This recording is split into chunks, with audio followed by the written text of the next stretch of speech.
ദൃശ്യ പോരാട്ടം 2025 നിങ്ങൾക്കായി അവതരിപ്പിക്കുന്നത് Alappad gold, Pala, Mundakkayam, Karukachal. Sponsored by Mary Queens hospital, 26 mile, Kanjirappally. Alappad gold ദൃശ്യ പോരാട്ടം 2025 എല്ലാ മാന്യ പ്രേക്ഷകർക്കും സ്വാഗതം. പോരാട്ടവുമായി നമ്മൾ ഇന്ന് എത്തിയിരിക്കുന്നത് ചിറക്കടവ് പഞ്ചായത്തിലാണ്. കഴിഞ്ഞ 5 വർഷ കാലഘട്ടത്തിൽ ചിറക്കടവ് പഞ്ചായത്തിന്റെ വികസനങ്ങളും നേട്ടങ്ങളും കോട്ടങ്ങളുമെല്ലാം അല്പസമയം നമുക്കൊന്ന് ചർച്ച ചെയ്യാം. ഇന്ന് നമ്മോടൊപ്പം ഡയസിലെത്തിയിരിക്കുന്ന അതിഥികളെ നമുക്ക് സ്വാഗതം ചെയ്യാം.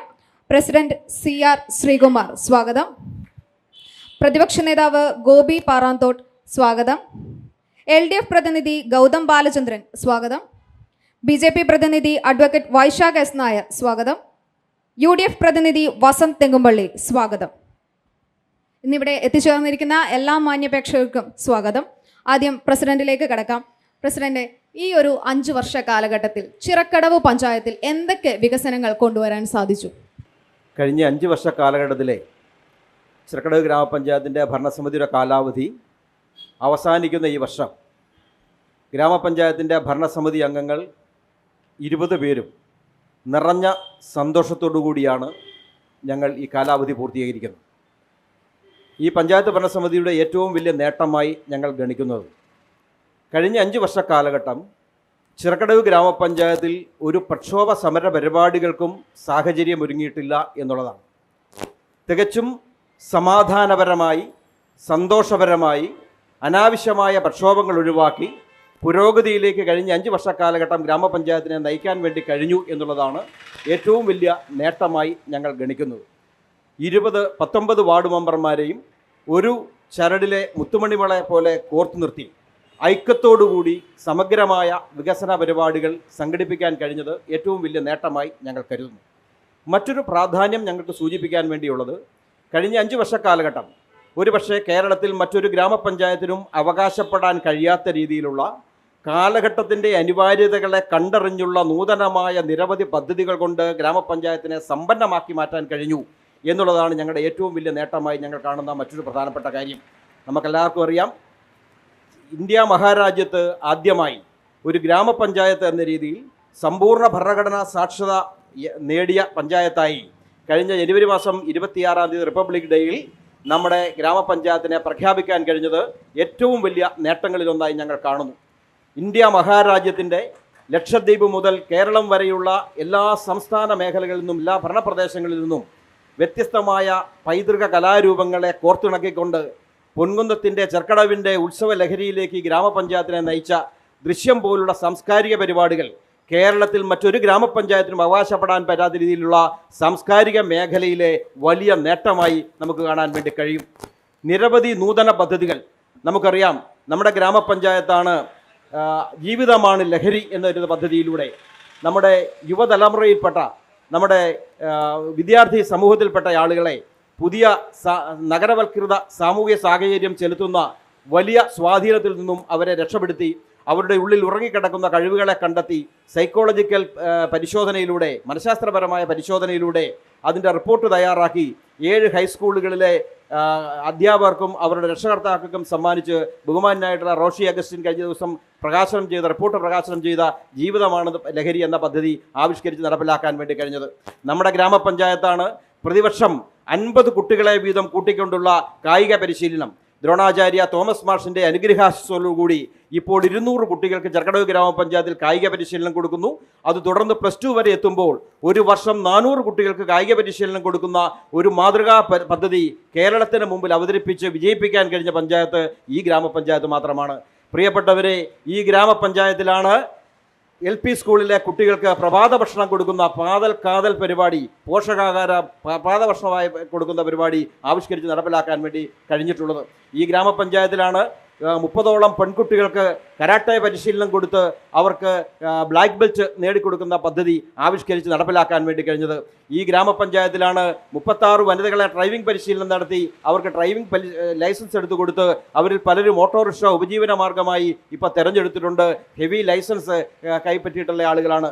നിങ്ങളുടെ എല്ലാവരുടെയും മുക്തകണ്ഠമായ പ്രശംസ പിടിച്ചുപറ്റിയ മറ്റൊരു പ്രധാനപ്പെട്ട കാര്യമായിരുന്നു നമ്മുടെ ജോബ് ഫെയർ അല്ലെങ്കിൽ തൊഴിൽ മേള. 219 കുട്ടികൾക്ക് വിദ്യാർത്ഥികൾക്ക് നേരിട്ട് തൊഴിൽ കൊടുക്കാനും 346 പേരെ നമ്മുടെ ഷോർട്ട് ലിസ്റ്റിൽ ഉൾപ്പെടുത്തിക്കൊണ്ട് 500-ലധികം ആളുകൾക്ക് തൊഴിൽ കൊടുക്കുന്ന ഒരു പദ്ധതി ഈ ഗ്രാമപഞ്ചായത്തിൽ മാത്രമാണ് മാതൃകാപരമായി നടപ്പിലാക്കാൻ വേണ്ടി കഴിഞ്ഞിട്ടുള്ളത്. അങ്ങനെ നിരവധിയായ, ഞാൻ സമയക്കുറവ് മൂലം എല്ലാ കാര്യങ്ങളിലേക്കും കിടക്കുന്നില്ല, നിരവധിയായിട്ടുള്ള വ്യത്യസ്തമായ നൂതന പദ്ധതികൾ കൊണ്ട് സമ്പന്നമാക്കി മാറ്റുവാൻ നമ്മുടെ ഗ്രാമപഞ്ചായത്തിന് കഴിഞ്ഞെങ്കിൽ പശ്ചാത്തല മേഖലയിൽ ഞങ്ങൾ പറഞ്ഞിട്ടുള്ള എല്ലാ കാര്യങ്ങളും പൂർത്തീകരിച്ചിട്ടുള്ള അഭിമാനത്തോടു കൂടി ഞങ്ങൾ നിൽക്കുന്നു.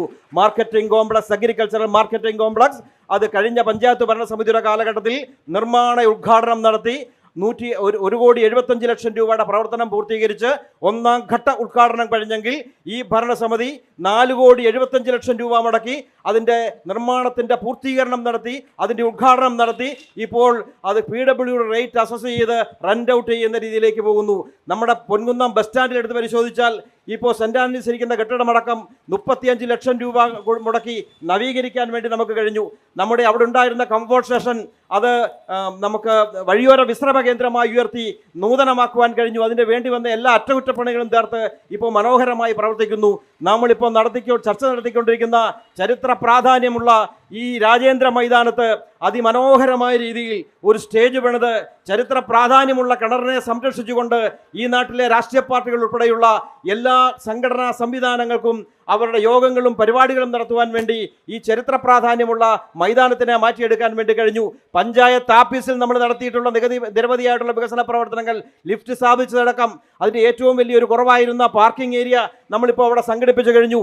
ചേപ്പുംപാറ എന്ന് പറയുന്ന സ്ഥലം പ്രേതപ്പറമ്പെന്ന് വിശേഷിക്കപ്പെട്ടിരുന്ന സ്ഥലമാണെങ്കിൽ ആ സ്ഥലത്തിപ്പോൾ മനോഹരമായ ദൃശ്യമനോഹരമായ കെട്ടിടങ്ങൾ, അവിടുത്തെ ശാന്തിതീര ശ്മശാനത്തിന് അഡീഷണൽ ഫർണസ് നമ്മൾ സ്ഥാപിച്ചു. അതിൻ്റെ തൊട്ടടുത്ത് കോട്ടയം ജില്ലയിലെ ഏറ്റവും വലിയ MCF, ആധുനികമായ എല്ലാ സൗകര്യങ്ങളോടും കൂടി കോട്ടയം ജില്ലയിലെ ഏറ്റവും വലിയ MCF ചേപ്പുംപാറയിൽ നമുക്ക് സ്ഥാപിക്കാൻ കഴിഞ്ഞു.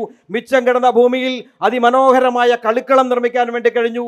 നമ്മുടെ ഹെൽത്ത് അല്ലെങ്കിൽ നമ്മുടെ പ്രാഥമിക ആരോഗ്യ കേന്ദ്രങ്ങൾ എല്ലാം നമുക്ക് പുതുക്കിപ്പണിയാൻ വേണ്ടി കഴിഞ്ഞു. പ്രാഥമിക ആരോഗ്യ കേന്ദ്രങ്ങളിൽ ഒരുക്കിയിരിക്കുന്ന സൗകര്യങ്ങൾ ചരിത്രത്തിൽ ഇതുവരെ ഒരുക്കിയിട്ടില്ലാത്ത ECG വരെ സൗജന്യമായി എടുക്കാവുന്ന സൗകര്യങ്ങൾ നമ്മൾ അവിടെ ഒരുക്കി കഴിഞ്ഞു.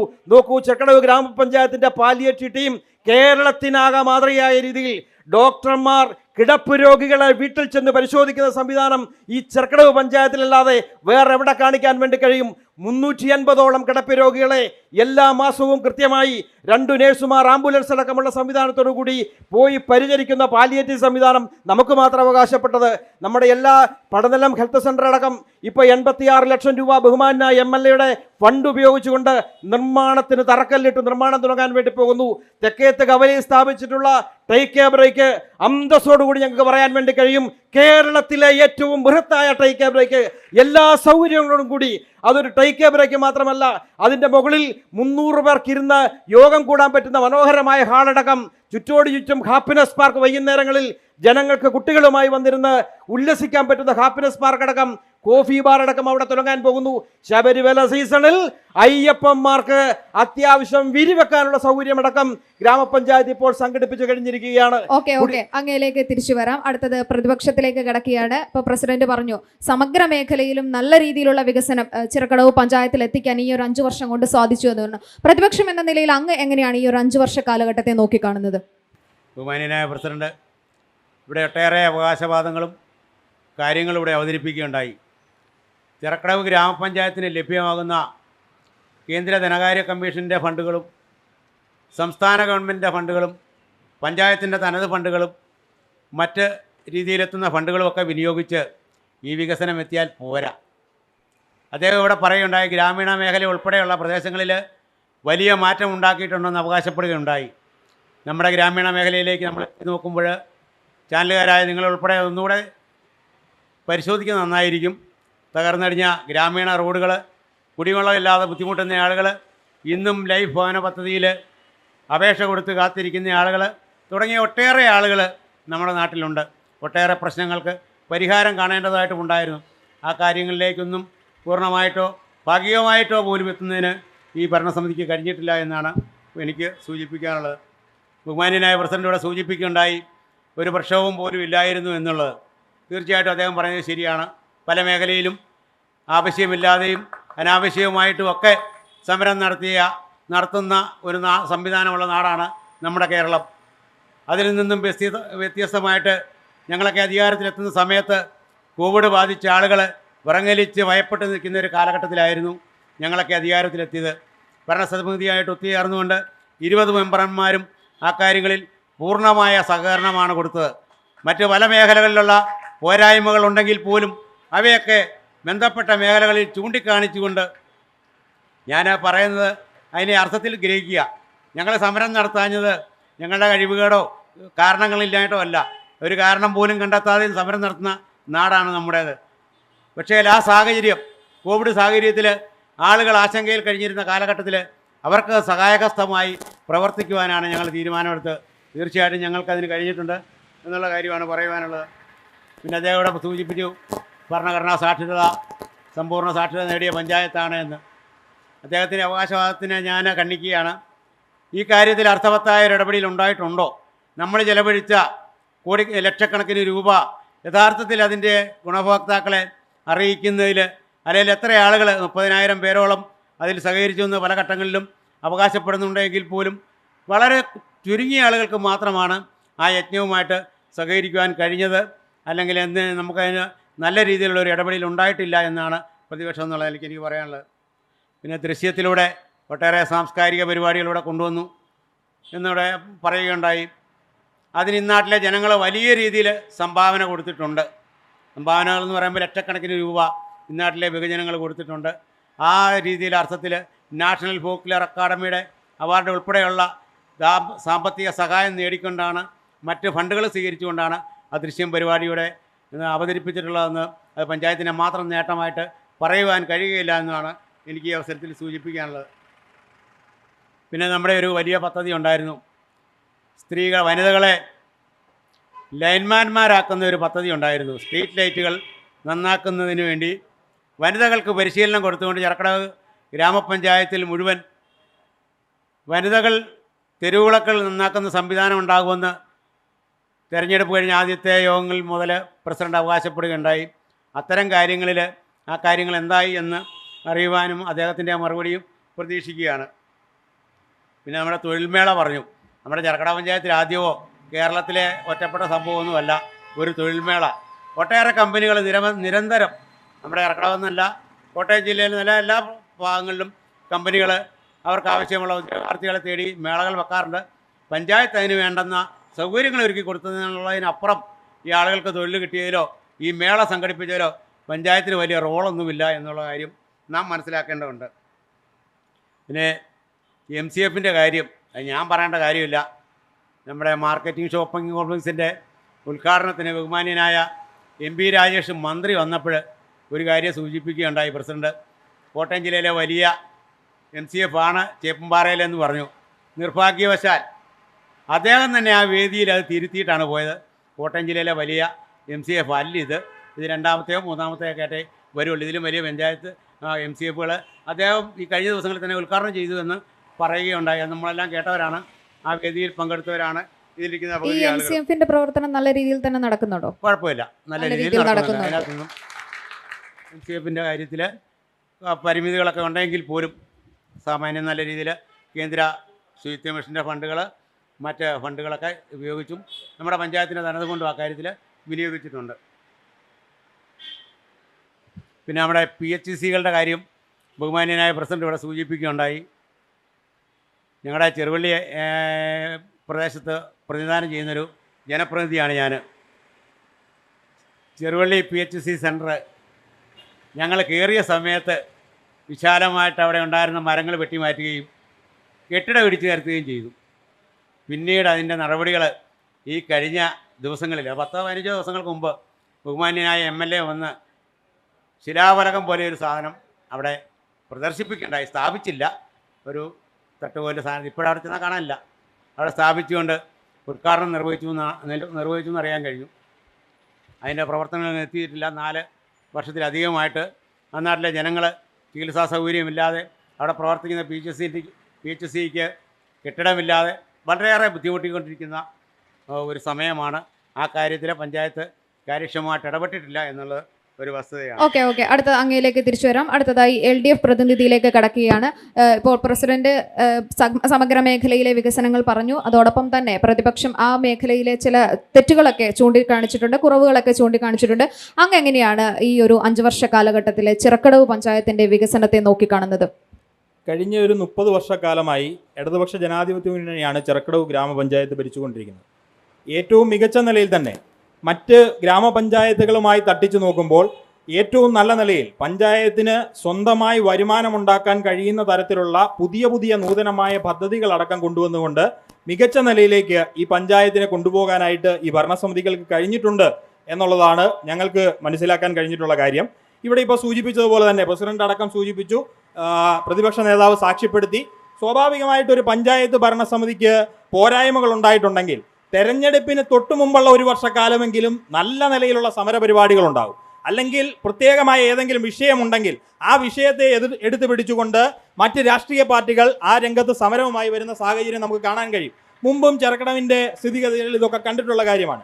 ഈ ഭരണസമിതിയുടെ കാലത്ത് ഇന്നോളം ഒരു സമരം നടത്താനും ഇവിടുത്തെ BJPയുടെ ആളുകൾക്കോ അല്ലെങ്കിൽ UDFന്റെ നേതാക്കന്മാർക്കോ കഴിഞ്ഞിട്ടില്ല എന്നുള്ളത് നമ്മൾ കാണേണ്ട കാര്യമാണ്. അത് ആരെയും കുറ്റപ്പെടുത്തുകയല്ല, ആ പഞ്ചായത്ത് ഭരണസമിതിയോട് ഇവർ സഹകരിച്ച് നല്ല നിലയിൽ തന്നെ മുന്നോട്ട് കൊണ്ടുപോകാൻ കഴിഞ്ഞു. അതാണ് ഞങ്ങൾ മുന്നോട്ട് വെക്കുന്ന ഏറ്റവും പ്രധാനപ്പെട്ട കാര്യം. ഒരു ഭരണസമിതിയിൽ വിവിധ രാഷ്ട്രീയ കക്ഷികളിൽപ്പെട്ട ആളുകൾ വരുന്നുണ്ടെങ്കിലും അവരെ എല്ലാം ചേർത്ത് പിടിച്ചുകൊണ്ട് അവർക്കെല്ലാം തൃപ്തിപ്പെടുത്താൻ കഴിയുന്ന നിലയിൽ എല്ലാ മേഖലയിലേക്കും ഒരുപോലെ ഫണ്ട് വീതിച്ചു കൊടുത്തുകൊണ്ട് പഞ്ചായത്തിന്റെ ആകെ സമഗ്രമായ വികസനം നടപ്പാക്കാൻ കഴിഞ്ഞു എന്നുള്ളതാണ് ഏറ്റവും പ്രധാനപ്പെട്ട കാര്യം. ഇവിടെ സൂചിപ്പിച്ചതുപോലെ മറ്റു ഫണ്ടുകളൊക്കെ കൊണ്ടുവന്നുകൊണ്ട് നടത്തിയ വികസന പ്രവർത്തനം പോരാ എന്ന് പറഞ്ഞു. എനിക്ക് സൂചിപ്പിക്കാനുള്ളത് ചുറ്റുവട്ടത്തുള്ള പഞ്ചായത്തുകളെ എടുത്തു നോക്കുക. നമ്മുടെ ചുറ്റുവട്ടത്തുള്ള പഞ്ചായത്തുകളിൽ വെച്ച് ഏറ്റവും നല്ല നിലയിലുള്ള വികസന പ്രവർത്തനങ്ങൾ നടന്നിട്ടുള്ള ഒരു പഞ്ചായത്താണ് ചിറക്കടവ് പഞ്ചായത്ത്. ഏത് ഫണ്ട് എടുത്തു നോക്കിയാലും ഇപ്പോൾ സ്പോർട്സ് സ്കൂൾ, ഗവൺമെന്റ് സ്പോർട്സ് സ്കൂളിന് ഏതാണ്ട് 27 കോടി രൂപയുടെ പ്രവർത്തനങ്ങൾ നടന്നുകൊണ്ടിരിക്കുന്നു.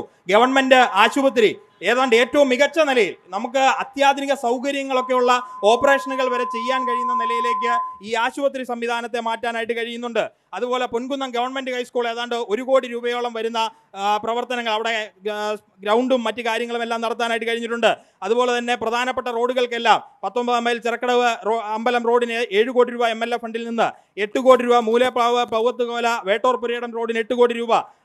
അതുപോലെ തന്നെ PHSCയുടെ കാര്യം ഇവിടെ സൂചിപ്പിച്ചു. സ്വാഭാവികമായിട്ടും വികസന പ്രവർത്തനങ്ങൾ ഏറ്റെടുക്കുമ്പോൾ ചില സാങ്കേതിക തടസ്സങ്ങൾ വരും. അത്തരത്തിലുള്ള ഒരു സാങ്കേതിക തടസ്സത്തിന്റെ ഭാഗമായിട്ടാണ് ഈ PHSCയുടെ പണി നീണ്ടുപോയത്. പക്ഷേ അത് 86 ലക്ഷം രൂപയ്ക്ക് കൃത്യമായി ടെൻഡർ നടപടികളടക്കം പൂർത്തീകരിച്ചുകൊണ്ട് അതിൻ്റെ കൊട്ടേഷൻ അടക്കം കൃത്യമായി അതിൻ്റെ പണി ഏറ്റെടുത്തുകൊണ്ട് മുന്നോട്ട് പോവുകയും അതിൻ്റെ തറക്കല്ലിടിയിൽ നടക്കുകയും ചെയ്തിട്ടുണ്ട്. അതുപോലെ ഇവിടെ സൂചിപ്പിച്ച എല്ലാ പ്രവർത്തനവും, ഇവിടെ MCFന്റെ കാര്യം പറഞ്ഞു. എനിക്ക് തോന്നുന്നത് ഏതാണ്ട് 53 ടൺ സാധനമാണ്, ഈ പ്ലാസ്റ്റിക് മാലിന്യമാണ് നമ്മുടെ പഞ്ചായത്തിൽ നിന്ന് മാത്രം ഈ പറഞ്ഞ ഹരിതകർമ്മസേനയുടെയൊക്കെ സഹായത്തോടെ നമുക്ക് കയറ്റിവിടാൻ കഴിഞ്ഞ ചെറിയ കാര്യമല്ല. പുതിയ തലമുറയെ, പുതിയ ചിറക്കടവിൻ്റെ ഭാവിയെ തന്നെ ബാധിക്കുന്ന പ്രധാനപ്പെട്ട ഒരു പ്രശ്നമാണ് മാലിന്യം. ആ മാലിന്യം അത്തരത്തിൽ സംഭരിക്കാൻ കഴിയുകയും അത് ഒരു തരത്തിലുള്ള വൃത്തിഹീന സാഹചര്യം ഉണ്ടാക്കാതെ കയറ്റിവിടാൻ കഴിയുകയും ചെയ്യുക എന്നുള്ളത് ചെറിയ കാര്യമല്ല. കോട്ടയം ജില്ലയിലെ 2 or 3 ആയിക്കോട്ടെ, പ്രസിഡന്റ് അന്നേരം സൂചിപ്പിച്ചതും എനിക്ക് തോന്നുന്നു എന്ന് മാത്രമേ പറഞ്ഞുള്ളൂ. 2 or 3 ആയിക്കോട്ടെ, അഭിമാനകരമായ നേട്ടമല്ലേ? അത് അഭിമാനകരമായ നേട്ടമായി കാണാൻ നമുക്ക് കഴിയണം. മറ്റു പഞ്ചായത്തുകളെ 71 പഞ്ചായത്തുകളുള്ളിടത്ത് അതിൽ 2 or 3 ആകാൻ കഴിഞ്ഞെങ്കിൽ തന്നെ അത് അഭിമാനകരമായ നേട്ടമാണെന്നുള്ളതാണ് സൂചിപ്പിക്കാനുള്ളത്. ഭരണഘടനയുടെ കാര്യത്തെക്കുറിച്ച് പറഞ്ഞു. ഭരണഘടനാ സാക്ഷരതയുമായി ബന്ധപ്പെട്ട് നമ്മുടെ ഇവിടെ ഇരിക്കുന്ന എല്ലാ ആളുകളുടെയും വീട്ടിലേക്ക് ഭരണഘടനയുടെ ഒരു കൈപ്പുസ്തകം വന്നിട്ടുണ്ട്, ഇല്ലേ? നമ്മുടെ വീടുകളിൽ ഇതുണ്ടായിരുന്നോ? പലപ്പോഴും ഇല്ല. അപ്പോൾ ആ പദ്ധതിയിൽ ഉപയോഗിച്ച ഫണ്ട് കൃത്യമായി അർഹതപ്പെട്ട ആളുകളുടെ കയ്യിലേക്കാണ് എത്തിയിട്ടുള്ളത്. വീട്ടിലെ കുട്ടികൾക്ക് ഒരു സംശയമുണ്ടെങ്കിൽ ആ പുസ്തകം എടുത്ത് നോക്കിയാൽ നമുക്ക് മനസ്സിലാക്കാൻ കഴിയും. അപ്പോൾ അത്തരത്തിൽ വളരെ കൃത്യമായി ആ പ്രവർത്തനങ്ങൾ ഏറ്റെടുക്കാൻ കഴിഞ്ഞിട്ടുണ്ട്. കുടിവെള്ളത്തിൻ്റെ കാര്യം പറഞ്ഞു. കുടിവെള്ള പ്രശ്നത്തിന് ഏറ്റവും ശാശ്വതമായ പരിഹാരം കണ്ടെത്താൻ ഇടപെട്ടിട്ടുള്ള ഒരു പഞ്ചായത്താണ് ചിറക്കടവ് പഞ്ചായത്ത്. സ്വന്തമായ ഒട്ടേറെ കുടിവെള്ള പദ്ധതികൾ നമുക്കറിയാം. പ്രസിഡന്റിന്റെ വാർഡിൽ തന്നെയുള്ള ത്രിവേണി കുടിവെള്ള പദ്ധതി, അതുപോലെ നമ്മുടെ കോയിപ്പള്ളിലെ കുടിവെള്ള പദ്ധതി, അങ്ങനെ നിരവധിയായ ചെറുതും വലുതുമായ കുടിവെള്ള പദ്ധതികൾ സ്വന്തമായി ഓരോ വാർഡുകളിലും ഓപ്പറേറ്റ് ചെയ്തുകൊണ്ട് ഏറ്റവും നല്ല നിലയിൽ കുടിവെള്ള പ്രശ്നത്തിന് പരിഹാരം കാണാനായിട്ട് ശ്രദ്ധിച്ചിട്ടുള്ള ഒരു പഞ്ചായത്താണ്. അതോടൊപ്പം തന്നെ ജലജീവൻ പദ്ധതി ഉൾപ്പെടെ ഉപയോഗിച്ചുകൊണ്ട് കിഫ്ബിയുടെ 8 കോടി രൂപയുടെ പദ്ധതിയാണ് ഇപ്പോൾ ഇവിടെ പ്രവർത്തനങ്ങൾ നടന്നുകൊണ്ടിരിക്കുന്നത്. അതിൻ്റെ പൈപ്പ് ലൈനും കൂടി ഇട്ട് കഴിഞ്ഞാൽ ഇപ്പോൾ പഞ്ചായത്ത് ഇടപെട്ടുകൊണ്ട് നമ്മുടെ പള്ളിയുടെ സ്ഥലമടക്കം കണ്ടെത്തിക്കൊണ്ട് അവിടുത്തെ ടാങ്കിൻ്റെ ശേഷി വർദ്ധിപ്പിക്കുന്നതിന് വേണ്ടിയിട്ടുള്ള പ്രവർത്തനങ്ങൾ ഏൽക്കുകയും അത് MLA ഫണ്ട് അനുവദിച്ചുകൊണ്ട് അതിൻ്റെ ടെൻഡർ നടപടികൾ നടക്കുകയും ചെയ്തുകൊണ്ടിരിക്കുകയാണ്. ആ പ്രശ്നം കൂടെ പരിഹരിക്കുന്നതോടെ ഈ ചിറക്കടവ് പഞ്ചായത്തിലെ മുഴുവൻ വീടുകളിലേക്കും കുടിവെള്ളം എത്തിക്കാൻ കഴിയുന്ന സാഹചര്യം ഉണ്ടാകും. ലൈഫിൻ്റെ കാര്യം ഇവിടെ സൂചിപ്പിച്ചു. ലൈഫുമായി ബന്ധപ്പെട്ട് 72,000 രൂപ മാത്രം കൊടുത്ത് അവിടെ നരേന്ദ്രമോദിയുടെ ഫോട്ടോ ഒട്ടിച്ചു വെക്കണമെന്ന് പറയുന്ന BJPയുടെ നേതാക്കന്മാരാണ് ഇവിടെ വന്ന് പറയുന്നത് ലൈഫിൽ പരിഗണന നൽകുന്നില്ലെന്ന്. അപേക്ഷിച്ചിട്ടുള്ളതിൽ 122 പേർക്കും ലൈഫിൽ ഇവിടെ വീട് അനുവദിക്കാൻ കഴിഞ്ഞിട്ടുണ്ട്. ഇനിയും കുറച്ച് ആളുകൾ കൂടെ 175 അപേക്ഷകളാണ് ആദ്യമേ ഉള്ളത്. ആ അപേക്ഷകളിൽ പലരും ഇതിനോടകം തന്നെ വീട് വെക്കുകയും ഒക്കെ ചെയ്ത സാഹചര്യങ്ങളുണ്ട്. ബാക്കി വരുന്ന മുഴുവൻ ആളുകൾക്കും വീട് ലഭ്യമാക്കുന്നതിന് വേണ്ടി ഹഡ്കോയുടെ ലോൺ അടക്കം എടുക്കുന്നതിനുള്ള എല്ലാ പ്രവർത്തനങ്ങളും പൂർത്തീകരിച്ചുകൊണ്ടാണ് ഈ ഭരണസമിതി ഇപ്പോൾ പടിയിറങ്ങാൻ പോകുന്നത് എന്ന കാര്യമാണ് സൂചിപ്പിക്കാനായിട്ടുള്ളത്. ഓക്കെ, അങ്ങയിലേക്ക് തിരിച്ചു വരാം. അടുത്തതായി BJP പ്രതിനിധിയിലേക്ക് കടക്കുകയാണ്. അങ്ങ് എങ്ങനെയാണ് ഈ ഒരു ചിറക്കടവ് പഞ്ചായത്തിന്റെ വികസനം നോക്കിക്കാണുന്നത്? ഈ ഒരു 5 വർഷ കാലഘട്ടത്തിലെ എങ്ങനെയാണ് നോക്കിക്കാണുന്നത്? ഈ 5 വർഷക്കാലത്തെ മൊത്തത്തിലുള്ള ഭരണ സംവിധാനത്തെ പറ്റി ചിന്തിക്കുമ്പോൾ അതിനു മുമ്പ് BJPക്ക് പറയാനുള്ള പ്രധാനപ്പെട്ട ഒരു വസ്തുതയുണ്ട്. കഴിഞ്ഞ ഒരു 2015-20 കാലഘട്ടത്തിൽ നമുക്കറിയാം കേരളത്തിൽ ഏറ്റവും കൂടുതൽ സമരങ്ങൾ നടന്ന ഒരു ഗ്രാമപഞ്ചായത്താണ് ചിറക്കടവ് എന്നുള്ളത്. ഈ കാലങ്ങളിൽ ചിറക്കടവിൽ നടന്ന സമരങ്ങൾ അത് ഏത് വിഷയത്തിൽ ജനകീയ പ്രശ്നങ്ങളെടുത്താലും ചിറക്കടവിൽ നിരന്തരമായ സമര പോരാട്ടങ്ങൾ നടന്നുകൊണ്ടിരുന്നു. അങ്ങനെ ആ ഒരു കാലഘട്ടം കഴിഞ്ഞ് കോവിഡ് മറ്റ് മഹാമാരി ഉള്ള കാര്യങ്ങളൊക്കെ ചിറക്കടവിൽ കേരളത്തിലെ മൊത്തം ബാധിച്ച സമയത്ത് 2020 തിരഞ്ഞെടുപ്പ് നടക്കുന്ന സമയത്ത് ഭാരതീയ ജനതാ പാർട്ടി മുന്നോട്ട് വെച്ച ഒരു പ്രകടന പത്രികയും ഒരു വികസന കാഴ്ചപ്പാടും ഉണ്ടായിരുന്നു. ഇവിടുത്തെ ഒട്ടുമിക്ക സാധാരണക്കാരും അത് ഏറ്റെടുക്കുകയും BJP മുന്നോട്ട് വെച്ച ഈ ഒരു വികസന കാഴ്ചപ്പാടുകളോട് വളരെ അടുത്ത സമീപനം പുലർത്തുകയും ചെയ്തു. അതിൻ്റെ ഫലമായിട്ട് വന്ന തെരഞ്ഞെടുപ്പിൽ LDF അധികാരത്തിൽ വന്നെങ്കിലും ചില മുന്നണി സംവിധാനങ്ങളുടെയൊക്കെ പേരിൽ LDF ഭരണസമിതി അധികാരത്തിൽ വന്നെങ്കിലും നാം മനസ്സിലാക്കേണ്ട കാര്യം ചിറക്കടവിൽ ഈ ഭരണവും BJPയുടെ അല്ലെങ്കിൽ NDAയുടെ സംവിധാനവും തമ്മിലുള്ള അകലം ഏകദേശം 200 വോട്ടുകളുടെ വ്യത്യാസത്തിലാണ് ഭരണത്തിൽ നിന്ന് BJPക്ക് മാറി നിൽക്കേണ്ടി വന്നത്. മൊത്തം പഞ്ചായത്തുകളിലൂടെ മൊത്തം വാർഡുകളിലൂടെ ഏകദേശം ഒരു 200 വോട്ടുകൂടെ നമുക്കുണ്ടായിരുന്നെങ്കിൽ ഭരണത്തിലേക്ക് വരാവുന്ന ഒരു സംവിധാനമായിരുന്നു 2020 BJPക്ക് NDAക്ക് ഇവിടെ ഉണ്ടായിരുന്നത്. അപ്പോൾ അതെന്തുകൊണ്ടുണ്ടായി എന്നുള്ളത് ഇവിടുത്തെയുള്ള സാധാരണ ആളുകളുടെ പിന്തുണയും അതുപോലെ BJP മുന്നോട്ട് വെച്ച കാഴ്ചപ്പാടുകളുടെ ഭാഗമാണ്. ഞാൻ പറഞ്ഞത് എന്താണെന്ന് വെച്ചാൽ ഈ ഒരു 2020-25 കാലഘട്ടങ്ങളിൽ BJP മുന്നോട്ട് വെച്ച ഈ പറയുന്ന വികസന പ്രവർത്തനങ്ങളെ പരമാവധി ജനങ്ങളിൽ എത്തിക്കണം എന്നുള്ളത് BJPയുടെ ഏറ്റവും വലിയ സ്വപ്നവുമാണ്. അങ്ങനെയുള്ള ഒരു സാഹചര്യത്തിൽ BJP നിരന്തരമായ സമരത്തിലേക്ക് കടന്നു കഴിഞ്ഞാൽ അതുമൂലം ഉണ്ടാകുന്ന പ്രശ്നങ്ങൾ കാരണം അല്ലെങ്കിൽ നമ്മൾ ഈ പറയുന്ന പോലെ ചുവപ്പ് നാടയിൽ കുടുങ്ങിക്കിടക്കുന്നത് പോലെ നമുക്കറിയാം 2015-20 കാലഘട്ടത്തിൽ ഒന്ന് ചിന്തിച്ചു നോക്കിയാൽ ഒരു ഗ്രാമപഞ്ചായത്ത് കമ്മിറ്റി 3 ദിവസം കൊണ്ട് തീർത്ത ദിവസമുണ്ട്. 5 അജണ്ടയുള്ള ഒരു പഞ്ചായത്ത് കമ്മിറ്റി 3 ദിവസം ചർച്ച ചെയ്ത് തീർക്കേണ്ട സാഹചര്യമായിരുന്നു ചിറക്കടയിൽ ഉണ്ടായിരുന്നത്. ഇതൊക്കെ വഴിവെക്കുന്നത് വികസന പ്രവർത്തനങ്ങളിൽ നിന്ന് പിന്നോട്ട് പോകുന്ന ഒരു സാഹചര്യത്തിലാണ് BJP ഈ പറയുന്ന കാലഘട്ടത്തിൽ സമരം എന്ന് പറഞ്ഞ കാര്യത്തിൽ മാറ്റി നിർത്തിക്കൊണ്ട് ജനകീയ പ്രശ്നങ്ങൾ ഉയർത്തിക്കൊണ്ട് അതാത് സ്ഥലങ്ങളിൽ ആ ജനകീയ പ്രശ്നങ്ങൾക്ക് പരിഹാരം കണ്ടുകൊണ്ട് മുന്നോട്ട് പോകണം എന്നുള്ള ആശയത്തിലേക്ക് BJP കൃത്യമായിട്ട് മുന്നോട്ട് വന്നത്. നമുക്കറിയാം കോവിഡ്, പ്രളയം, ആ ഒരു സംവിധാനത്തിന് ശേഷം സാധാരണക്കാരുടെ ജീവിതം എന്ന് പറയുന്നത് വളരെ ബുദ്ധിമുട്ടായ സാഹചര്യമാണ്. ഈ സാഹചര്യത്തിൽ രാഷ്ട്രീയം എന്നതിലുപരി നാടിൻ്റെ മുന്നോട്ടുള്ള വികസനം എന്ന കാഴ്ചപ്പാടിലാണ് BJP മുന്നോട്ട് പോയത്. പിന്നെ എനിക്ക് മുമ്പ് സംസാരിച്ച ആളുകൾ ഇവിടെ കൃത്യമായി പറഞ്ഞ കുറച്ച് കാര്യങ്ങളെക്കുറിച്ച് പറയാം. ഈ ചിറക്കടവിൽ നിരവധിയായ ഉദ്ഘാടനങ്ങൾ നടന്നു എന്നുള്ളത് നാം കണ്ടുവന്ന വിഷയമാണ്. ഞാൻ ചോദിക്കുന്ന ഒരു കാര്യമുള്ളൂ, എനിക്ക് തോന്നുന്നത് ഇപ്പം സമരങ്ങളുടെ കാര്യം പറയുന്ന പോലെ 2015-20 കാലഘട്ടത്തിൽ ഏറ്റവും കൂടുതൽ സമരം നടന്ന പഞ്ചായത്ത് ചിറക്കടവാണെങ്കിൽ 2020-25 കാലഘട്ടത്തിൽ ഏറ്റവും കൂടുതൽ ഉദ്ഘാടനം നടന്ന പഞ്ചായത്ത് ചിറക്കടവാണ്. പക്ഷേ എൻ്റെ ചോദ്യം ഈ ഉദ്ഘാടനത്തിന് ശേഷം എന്തുണ്ടായി എന്നുള്ളതാണ്. നമുക്കറിയാം പല സ്ഥലങ്ങളിലും ചെന്നാൽ പല ഫലകങ്ങളും കയ്യാലയിൽ ചാരി വച്ചേക്കുന്ന കാണാം. അതുപോലെ ഇപ്പം നമ്മുടെ പ്രതിപക്ഷ നേതാവ് ബഹുമാനപ്പെട്ട ഗോവിച്ചേട്ടൻ പറഞ്ഞതുപോലെ MLA വന്ന് ഉദ്ഘാടനം ചെയ്തു, ഫലകം അവിടെ പ്രദർശിപ്പിച്ചു. ഇന്ന് രാവിലെ ചെല്ലുമ്പോൾ ആ ഫലകം അവിടെ ഇല്ല. ഞാൻ ചോദിക്കുന്നത് ഉദ്ഘാടനമാണ്. അങ്ങനെയുള്ള ഒരു സാഹചര്യത്തിൽ ഈ പറയുന്ന കാര്യങ്ങളെല്ലാം വളരെ പ്രസക്തമാണ്.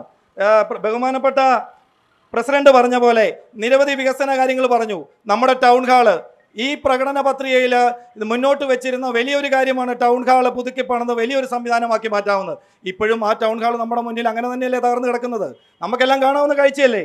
അതുപോലെ ബസ് സ്റ്റാൻഡ് നവീകരണം വലിയ വിഷയമായിരുന്നു ചെറുക്കടവിൽ 2020 മുന്നോട്ട് വെച്ചത്. ആ ബസ് സ്റ്റാൻഡിന് എന്തെങ്കിലും ഒരു മാറ്റം നമുക്ക് ആർക്കെങ്കിലും കാണാൻ സാധിക്കുമോ? അന്നുള്ള ബസ് സ്റ്റാൻഡ്, അന്നുള്ള കുഴി അപ്പം തന്നെയുണ്ട്. പല പ്രാവശ്യം നമ്മൾ ആവശ്യപ്പെട്ടതനുസരിച്ച് ചെറിയ രീതിയിൽ ആ ബസ് സ്റ്റാൻഡിൻ്റെ കുഴികൾ അടയ്ക്കുന്നു. 10 ദിവസം കഴിയുമ്പോൾ അപ്പോൾ നമ്മളോട് പറയുന്നത് തന്നെയാണ്, നിങ്ങൾ സമരത്തിലേക്ക് അടക്കരുത്, ഞങ്ങളിത് മാസ്റ്റർ പ്ലാൻ തയ്യാറാക്കിയേക്കുവാണ്. അതായത് മൊത്തം പൊൻകുന്നം ടൗണിൻ്റെ വലിയൊരു മാസ്റ്റർ പ്ലാൻ തയ്യാറാക്കിയേക്കുവാണ്. 5 കൊല്ലം മാസ്റ്റർ പ്ലാൻ തയ്യാറാക്കി. ഇതുവരെ ആ മാസ്റ്റർ പ്ലാൻ എന്തുകൊണ്ട് പ്രാവർത്തികമായില്ല എന്നുള്ളതാണ് എനിക്ക് ചോദിക്കുവാനുള്ളത്. പിന്നെ പൊൻകുന്നത്തെ പാർക്കിംഗ് പ്രശ്നം പരിഹരിക്കുമെന്ന് പറഞ്ഞു. നമുക്കറിയാം, ഇപ്പോൾ ഈ പൊൻകുന്നം ടൗണിലേക്ക് നമ്മൾ തിരിഞ്ഞു നോക്കിയാൽ കാണാം ഇവിടുത്തെ പാർക്കിംഗ് സംവിധാനത്തിൻ്റെ എന്ത് മാറ്റമാണ് ഈ കഴിഞ്ഞ കാലങ്ങളിൽ ഉണ്ടായത്. വലിയൊരു വാഗ്ദാനമായിരുന്നല്ലോ പാർക്കിംഗ് സൗകര്യം കൃത്യമായിട്ട് ഒരുക്കും എന്നുള്ള കാര്യം. ആ കാര്യത്തിൽ യാതൊരു കാര്യങ്ങളും വ്യത്യാസം വന്നിട്ടില്ല. പിന്നെ തൊഴിൽ പദ്ധതികളുടെ കാര്യം പറഞ്ഞു, അത് പ്രതിപക്ഷ നേതാവ് കൃത്യമായിട്ട് പറഞ്ഞു. തൊഴിൽ കാര്യം പറഞ്ഞു, എത്ര പേർക്ക് തൊഴിൽ കിട്ടി എന്നുള്ള കാര്യത്തെക്കുറിച്ച് കൃത്യമായിട്ട് പഠിക്കും. അത് കൃത്യമായി സംസാരിച്ച് കഴിഞ്ഞതുകൊണ്ട് ഞാൻ ആ വിഷയത്തിലേക്ക് കടക്കുന്നില്ല. പിന്നെ ബഹുമാനപ്പെട്ട പ്രസിഡന്റ് പറഞ്ഞ പ്രധാന ഒരു കാര്യമാണ് സാധാരണക്കാരുടെ ഉന്നമനത്തിന് വേണ്ടി ചെറുകിട പദ്ധതികൾ ചെറുക്കടവ് പഞ്ചായത്തിൽ കൊണ്ടുവന്നു എന്നുള്ളത്. ഞാൻ ചോദിക്കട്ടെ, ഈ താലം പൊടിമൽ യൂണിറ്റ് മുതൽ 2014 കാലഘട്ടത്ത് വന്ന താലം മുതൽ ഇന്നത്തെ ചിപ്രോ വരെയുള്ള തുടങ്ങിയ ഏതെങ്കിലും സംരംഭങ്ങൾ ഇന്ന് ചെറുക്കടവിൽ പ്രവർത്തിക്കുന്നുണ്ടോ? നമുക്കെല്ലാവർക്കും നേരിട്ട് കാണാവുന്ന ഒരു കാര്യമാണ്. ഇത്രയും കാര്യങ്ങളിൽ ഏതെങ്കിലും ഒരു യൂണിറ്റ് ഈ പറഞ്ഞ പരസ്യങ്ങളിലോ അല്ലെങ്കിൽ നോട്ടീസുകളിലോ വാഗ്ദാനങ്ങളിലോ കൃത്യമായി പ്രിന്റ് ചെയ്ത് ഈ പഞ്ചായത്തിൽ വിതരണം ചെയ്ത രേഖകൾ ഇവിടെ നമുക്ക് ലഭ്യമാണല്ലോ. ഇതൊന്ന് പരിശോധിച്ച് നോക്കൂ. ഇതിനകത്ത് ഈ പറയുന്ന ചെറുകിട സംവിധാനങ്ങൾ ഏതെങ്കിലും ഇന്ന് ചെറുകിട പഞ്ചായത്തിൽ പ്രവർത്തിക്കുന്നുണ്ടോ എന്നുള്ള കാര്യം എനിക്ക് കൃത്യമായിട്ട് ചോദിക്കാനുണ്ട്. പിന്നെ നമ്മുടെ ഒരു കാര്യം കൂടെ പറഞ്ഞ് ഞാൻ അവസാനിപ്പിച്ചേക്കാം സമയത്തിന്റെ കാരണം കൊണ്ട്. ലൈഫ് മിഷന്റെ കാര്യം പറഞ്ഞു, വലിയ കോടികളുടെ ലക്ഷങ്ങളുടെ ഒക്കെ കണക്ക് പറയുന്നു. നമുക്കറിയാം പഞ്ചായത്തിന്റെ എല്ലാ വർഷത്തെ നമുക്ക് സാധാരണക്കാർക്ക് വീട് ലഭിക്കുവാനുള്ള പദ്ധതിയുടെ പൈസ നമ്മൾ സംസ്ഥാനത്തേക്ക് പോകുന്നു, അത് ലൈഫായിട്ട് തിരിച്ചു വരുന്നു, അതെന്തെങ്കിലും ആകട്ടെ. പക്ഷേ ഈ പറയുന്ന ലൈഫ് പദ്ധതിയിൽ ഉള്ള ലിസ്റ്റിലുള്ള എത്ര പേർക്ക് വീട് നൽകാൻ പറ്റി, അവരെത്ര പേര് ഇപ്പോൾ ആ ലൈഫിൽ കൊടുത്ത വീടുകളിൽ താമസിക്കുന്നു എന്നുള്ള കാര്യം കൂടെ വ്യക്തമാക്കുവാനായിട്ട് തയ്യാറാവണമെന്നും കൂടെ പറയുകയാണ്. ഓക്കെ, അടുത്ത അങ്ങയിലേക്ക് വരാം. അടുത്തത് UDF പ്രതിനിധിയിലേക്ക് കിടക്കുകയാണ്. ഇപ്പോൾ പ്രസിഡന്റും അതുപോലെ തന്നെ LDFും BJP പ്രതിനിധികളും എല്ലാം തന്നെ നമ്മുടെ വികസനങ്ങളും അതുപോലെ തന്നെ പോരായ്മകളും ഒക്കെ പറഞ്ഞു. UDF പ്രതിനിധി എന്ന നിലയിൽ അങ്ങ് എങ്ങനെയാണ് ഈ ഒരു 5 വർഷ കാലഘട്ടത്തെ നോക്കിക്കാണുന്നത്? നോക്കൂ, ഓരോ സർക്കാരും അധികാരത്തിൽ വരുമ്പോൾ അവർക്ക് മുഖമുദ്രയായി ഒരു പദ്ധതി ഉണ്ടാവും. അതായത് UDF ആവട്ടെ LDF ആവട്ടെ, അവരുടെ ഒരു അടിസ്ഥാനപരമായി ഞങ്ങൾ ഇവിടെ നിന്ന് ഇറങ്ങിപ്പോകുമ്പോൾ എന്താണേലും ചെയ്യും എന്ന് ഉറപ്പ് പറയുന്ന ഒരു പദ്ധതി. അത് ചെറുക്കടവ് ഗ്രാമപഞ്ചായത്തിനെ സംബന്ധിച്ച് കഴിഞ്ഞ 5 വർഷക്കാലം അവരുടെ ആ അടിസ്ഥാന പദ്ധതി, അവരുടെ ഒരു $1 മില്യൺ പദ്ധതി എന്ന് പറയുന്നത് ഉദ്ഘാടനമായിരുന്നു. ഉദ്ഘാടനം എന്ന പദ്ധതി മാത്രമാണ് അവർ നടപ്പിലാക്കി വന്നിരിക്കുന്നത്. ഇപ്പോൾ ഈ ഷോപ്പിംഗ് കോംപ്ലക്സുമായി ബന്ധപ്പെട്ട് 4 തവണയാണ് ഉദ്ഘാടനം നടന്നത്. ഒരു കൊച്ചിനെ 4 തവണ 28 കെട്ട് നടത്തിയിട്ട് ആ കൊച്ചിന് ഇപ്പോഴും നടക്കാൻ പറ്റുന്നില്ല എന്നൊരു അവസ്ഥയുണ്ട്. ബഹുമാനപ്പെട്ട പ്രസിഡന്റിനോ അല്ലെങ്കിൽ ഇവിടെ പങ്കെടുക്കുന്ന ആർക്കെങ്കിലും ഒരാൾക്ക് ആ ഷോപ്പിംഗ് കോംപ്ലക്സിൽ പോയി ഒരു 1/2 കിലോ വെണ്ടയ്ക്ക മേടിക്കാൻ പറ്റുന്ന ഒരു അവസ്ഥ, അതെങ്കിലും മേടിക്കാൻ പറ്റുന്ന അവസ്ഥ ഇന്നുണ്ടോ എന്നത് പ്രധാനപ്പെട്ട ചോദ്യമാണ്. 2, അദ്ദേഹം പറഞ്ഞു യാതൊരു തരത്തിലുള്ള പ്രതിഷേധങ്ങളും ഉയർന്നു വന്നിട്ടില്ല എന്ന്. അതിലൊരു പ്രശ്നമുണ്ട്. അത് CPM ഭരിക്കുന്ന ഭരണസമിതി കാണുന്ന തരത്തിലുള്ള പ്രതിഷേധങ്ങൾ ഉയർന്നു വന്നില്ല എന്നുള്ളതാണ്. ഇവിടുത്തെ പ്രതിപക്ഷമാവട്ടെ കോൺഗ്രസ് പാർട്ടി ആവട്ടെ, ഞങ്ങൾ നടത്തുന്നത് പ്രക്ഷോഭങ്ങളല്ല. അദ്ദേഹം ആ വാക്ക് ഉപയോഗിക്കുകയും ചെയ്തു. ഞങ്ങൾ ഉദ്ദേശിക്കുന്നത് പ്രക്ഷോഭങ്ങളല്ല, ക്രിയാത്മകമായ സമരങ്ങളാണ്. ആ ക്രിയാത്മകമായ സമരങ്ങൾ ഒരുപക്ഷെ അധികാര കേന്ദ്രങ്ങൾ കണ്ടിട്ടുണ്ടാവില്ല, പക്ഷെ അത് ജനം കണ്ടിട്ടുണ്ട്. അത് അടുത്ത ദിവസത്തെ റിസൾട്ട് വരുമ്പോൾ അവർക്ക് ബോധ്യമാവുകയും ചെയ്യും. 2, അഴിമതിയുമായി ബന്ധപ്പെട്ട് ഇപ്പോൾ അദ്ദേഹം പറഞ്ഞു എന്തോ കേരളത്തിലെ ഏറ്റവും പ്രധാനപ്പെട്ട പദ്ധതിയാണ് ദൃശ്യം പദ്ധതി. ആ ദൃശ്യവുമായി ബന്ധപ്പെട്ട് പൊൻകുന്നത്തെ എല്ലാ കലാരൂപങ്ങളെയും പൊൻകുന്നത്തിൻ്റെ തെരുവീതിയിൽ അണിയിച്ചൊരുക്കാൻ പറ്റി എന്ന്. ദൃശ്യത്തിന് ഒരു സാമാന്യം ഒരു ഈക്വൽ ആയിട്ട് നമുക്ക് പറയാൻ പറ്റുന്നത് മോഹൻലാലിൻ്റെ ഒരു സിനിമയുണ്ടല്ലോ ദൃശ്യം. ആ സിനിമയിൽ വരുണിൻ്റെ ബോഡി എവിടെയാണെന്ന് ഇപ്പോഴും അറിയാൻ പറ്റില്ല എന്ന് പറഞ്ഞതുപോലെയാണ് ഈ പഞ്ചായത്തിൽ ദൃശ്യം പദ്ധതി നടത്തിയിട്ട് അതിൽ എത്ര രൂപ ചെലവാക്കിയിട്ടുണ്ട് എന്ന് ഇവിടുത്തെ സാധാരണക്കാർക്ക് ഇപ്പോഴും തിരിച്ചറിയാൻ പറ്റുന്നില്ല. ആ സിനിമയിൽ വരുണിൻ്റെ ബോഡി നോക്കി ആ പോലീസുകാർ നടക്കുന്നത് പോലെ ഇവിടുത്തെ പൊതുജനം എത്ര രൂപയാണ് ഇതിൽ മുടക്കിയത്, എത്ര രൂപയാണ് അതിൽ അഴിമതിപ്പണമായി പോയത്, എത്ര രൂപയാണ് മിച്ചം വന്നത്, എത്ര രൂപയാണ് പിരിച്ചെടുത്തത് അഴിമതി ഉണ്ടെന്നാണോ അങ്ങ് ആരോപിക്കുന്നത്? അല്ലെങ്കിൽ ഞാനത് പറയേണ്ട കാര്യമില്ലല്ലോ. സ്വാഭാവികമായും അപ്പോൾ ദൃശ്യം 3 വരുമ്പോൾ ഇനി വരുണിൻ്റെ ബോധി കണ്ടുപിടിച്ചാലും ഇതിൽ നടന്ന അഴിമതി കണ്ടുപിടിക്കാൻ തൽക്കാലം സാധിക്കുമെന്ന് ഞാൻ പ്രതീക്ഷിക്കുന്നില്ല. അദ്ദേഹം പറഞ്ഞത് സ്വകാര്യ ബസ് സ്റ്റാൻഡുമായി ബന്ധപ്പെട്ടാണ്. ഈ ബസ് സ്റ്റാൻഡിൻ്റെ ഭാഗത്തുള്ള വഴിയിടം എന്ന് പറഞ്ഞുകൊണ്ട് അതിനെ പുനരുദ്ധരിച്ചു എന്നാണ്. ഈ ചർച്ചയ്ക്ക് ശേഷം ദൃശ്യയുടെ ക്യാമറാമാനും ബഹുമാനപ്പെട്ട പഞ്ചായത്ത് പ്രസിഡന്റും എൻ്റെ കൂടെ വന്നാൽ ഞാൻ കാണിച്ചു തരാം. അവിടെ മാൻഹോളുകൾ ഉയർന്നു നിൽക്കുകയാണ്. ആ വഴിയിലൂടെ നടന്നാൽ മാൻഹോളിൽ വീഴുമോ എന്ന് യാത്രക്കാർ ഭയപ്പെടേണ്ടതായിട്ടുണ്ട്. വൈകിട്ട് വരെ നിങ്ങൾ കാത്തു നിന്നാൽ മഴ പെയ്യും. ആ മഴ പെയ്യുമ്പോൾ അവിടെ നിന്ന് എക്സ്റ്റെൻഡ് ചെയ്തിരിക്കുന്ന ഷീറ്റിൽ നിന്ന് വെള്ളം വീഴുന്നത് സാധാരണക്കാരൻ്റെ ദേഹത്തേക്കാണ്. അങ്ങനെ തുടങ്ങി ഈ പഞ്ചായത്തിൽ നടത്തി വന്ന, അതായത് ഇവർ ആത്മാർത്ഥമായി ചില കാര്യങ്ങൾ ചെയ്യാൻ ശ്രമിച്ചുവെങ്കിലും എത്രയും പെട്ടെന്ന് അത് ഉദ്ഘാടനം നടത്തി അതിൻ്റെ പേരെടുക്കുക എന്ന ലക്ഷ്യം മാത്രമായിരുന്നു മുമ്പിലുണ്ടായിരുന്നത് എന്നതുകൊണ്ട് നടത്തിയ പദ്ധതികളെല്ലാം നടത്തുന്നതിന് ഏതാണ് ഈ ചാപിള്ള കണക്ക് കടക്കുകയാണ് എന്നുള്ളതാണ്. പിന്നെ അദ്ദേഹം എണ്ണി പറഞ്ഞ പദ്ധതികളിൽ ഞാൻ ബഹുമാനപ്പെട്ട Kanjirappally MLA Shri doctor N ജയരാജിൻ്റെ ഫേസ്ബുക്ക് പോസ്റ്റ് നോക്കുകയായിരുന്നു. അദ്ദേഹം പറഞ്ഞതിൽ 90% പദ്ധതികളും N ജയരാജ് അദ്ദേഹം നടത്തിയില്ല എന്ന് പറഞ്ഞ് ഫേസ്ബുക്കിൽ ഇട്ടിരിക്കുകയാണ്. അപ്പോൾ ഇവർ തമ്മിൽ തീരുമാനിച്ചാൽ മതി, ഇത് ജയരാജിൻ്റെ പദ്ധതിയാണോ ചിറക്കടവ് പഞ്ചായത്തിൻ്റെ പദ്ധതിയാണോ എന്ന് തീരുമാനിക്കേണ്ടത് ഇവർ തമ്മിലാണ്. രണ്ടും ഒരേ മുന്നണിയാണല്ലോ. N ജയരാജ് പറയുന്നു ഇത് ജയരാജിൻ്റെ പദ്ധതിയാണ്. ഏത് ഈ പറയുന്ന MCF അടക്കം ഈ പറയുന്ന സ്വകാര്യ ബസ് സ്റ്റാൻഡിലെ ഇരിപ്പ് കേന്ദ്രം അടക്കമുള്ള വിവിധ പദ്ധതികളെല്ലാം എൻ്റെ പദ്ധതിയാണ്, MLA ഫണ്ടിൽ നിന്നാണ്, എൻ്റെ നേതൃത്വത്തിലാണ് എന്ന് പറഞ്ഞുകൊണ്ട് PR വർക്കിന് ഉപയോഗിക്കുകയാണ് ഇവിടുത്തെ MLA ഡോക്ടർ N ജയരാജ്. അപ്പോൾ അതേ സമയത്ത് ആ മുന്നണിയുടെ ഭാഗമായി നിൽക്കുന്ന ബഹുമാനപ്പെട്ട പ്രസിഡന്റ് ഇവിടെ വന്ന് പറയുകയാണ് ഇത് അങ്ങനെയല്ല കേട്ടോ, ഇത് ഞങ്ങളുടെ പദ്ധതിയാണ് എന്ന് പറഞ്ഞാൽ ഇത് ആരുടെ പദ്ധതിയാണ് എന്ന് പറയേണ്ടത് ആരുടെ ഉത്തരവാദിത്തമാണ്? LDFിൻ്റെ ഉത്തരവാദിത്തമാണ്. ഇനി ഒരു കാര്യം കൂടി, ലൈഫ് തൊടാതെ പോകാൻ പറ്റില്ല. കാര്യം LDF പ്രതിനിധിയും ബഹുമാനപ്പെട്ട പ്രസിഡന്റും പറഞ്ഞു ലൈഫ് പദ്ധതിയിൽ ഞങ്ങൾ അങ്ങ് വാരിക്കോരി കൊടുത്തു എന്ന്. എന്നിട്ട് LDF പ്രതിനിധി പറഞ്ഞു ഒരു കാര്യം പറഞ്ഞു, അതിൽ ചിലർ അപേക്ഷിച്ചവരിൽ ചിലർ ഓൾറെഡി വീട് വെച്ച് കഴിഞ്ഞു. അപേക്ഷിച്ചവരിൽ ചേട്ടാ ഞാൻ അല്ല പൊതുജനങ്ങൾക്ക് അവസരമുണ്ട്, പൊതുജനങ്ങൾക്ക് അവസരമുണ്ട്. അദ്ദേഹം ഒന്ന് പറഞ്ഞു തീർത്തോട്ടെ, അടുത്തത് പൊതുജനങ്ങളിലേക്ക് എത്താം. പറഞ്ഞോളൂ.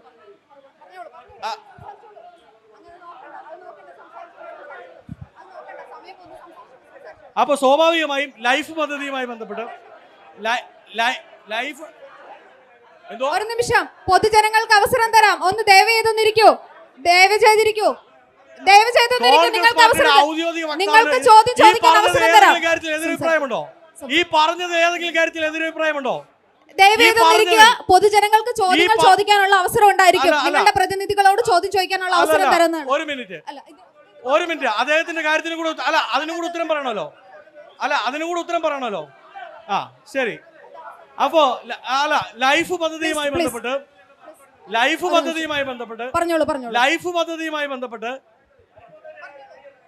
അങ്ങ് തുടർന്നോളൂ. നമുക്ക് LDFിന്റെ രണ്ടുപേരും BJPയുടെ രണ്ടുപേരുണ്ട്. കോൺഗ്രസിന് ഒരാളേ ഉള്ളൂ, അയാളെ സംസാരിപ്പിക്കില്ല എന്ന് നിങ്ങൾ പറഞ്ഞാൽ കോൺഗ്രസ് പറഞ്ഞതാണ് ശരി, അങ്ങ് അംഗീകരിക്കുകയാണ്. അല്ല അദ്ദേഹത്തിന് മൈക്ക് അല്ല അങ്ങനെ ചോദ്യം കേൾക്കാതെ ഒളിച്ചോടുന്ന ആളൊന്നും അല്ല ഞാൻ. അദ്ദേഹത്തിന്റെ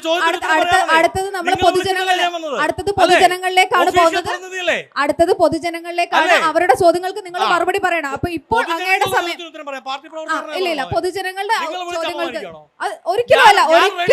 ഒരിക്കലുമല്ല. അങ്ങയുടെ സമയത്തിന് ഞങ്ങൾ വില നൽകുന്നു. അങ്ങ് പറഞ്ഞോളൂ, അങ്ങ് തുടർന്നോളൂ. ലൈഫ് പദ്ധതിയുമായി ബന്ധപ്പെട്ട് തുടർന്നോളൂ. അപ്പോ പാർത്തോട്ടിലുള്ള ആള് പൊതുജനമല്ലേ ചേട്ടാ? അങ്ങ് തുടർന്നോളൂ, അങ്ങയുടെ സമയമാണ് പോകുന്നത്. തുടർന്നോളൂ. ലൈഫ് പദ്ധതിയുമായി ഒരു നിമിഷം നിങ്ങൾക്ക് മൈക്ക് തരാം. ഒരു നിമിഷം, അദ്ദേഹത്തിന്റെ സമയം ഒന്ന് തീർത്തോട്ടെ, അദ്ദേഹത്തിന് പറയാനുള്ള ഒരു അവസരം തീർത്തോട്ടെ. ഇരിക്കൂ. ഒരു നിമിഷം, അങ്ങ് പൂർത്തിയാക്കൂ. ഏതായാലും സന്തോഷമുണ്ട്. ഞാൻ പറഞ്ഞ ഒരു പോയിന്റിനെ പോലും ഖണ്ഡിക്കാൻ പറ്റാത്തതുകൊണ്ട് എന്റെ പ്രാദേശിക വാദം ഉയർത്തുന്നതിൽ നല്ല രസമുണ്ട്. അത് CPM-നെ പോലെ ഒരു പാർട്ടി പ്രാദേശിക വാദം പറയരുത്. പൂർത്തിയാക്കിയോ?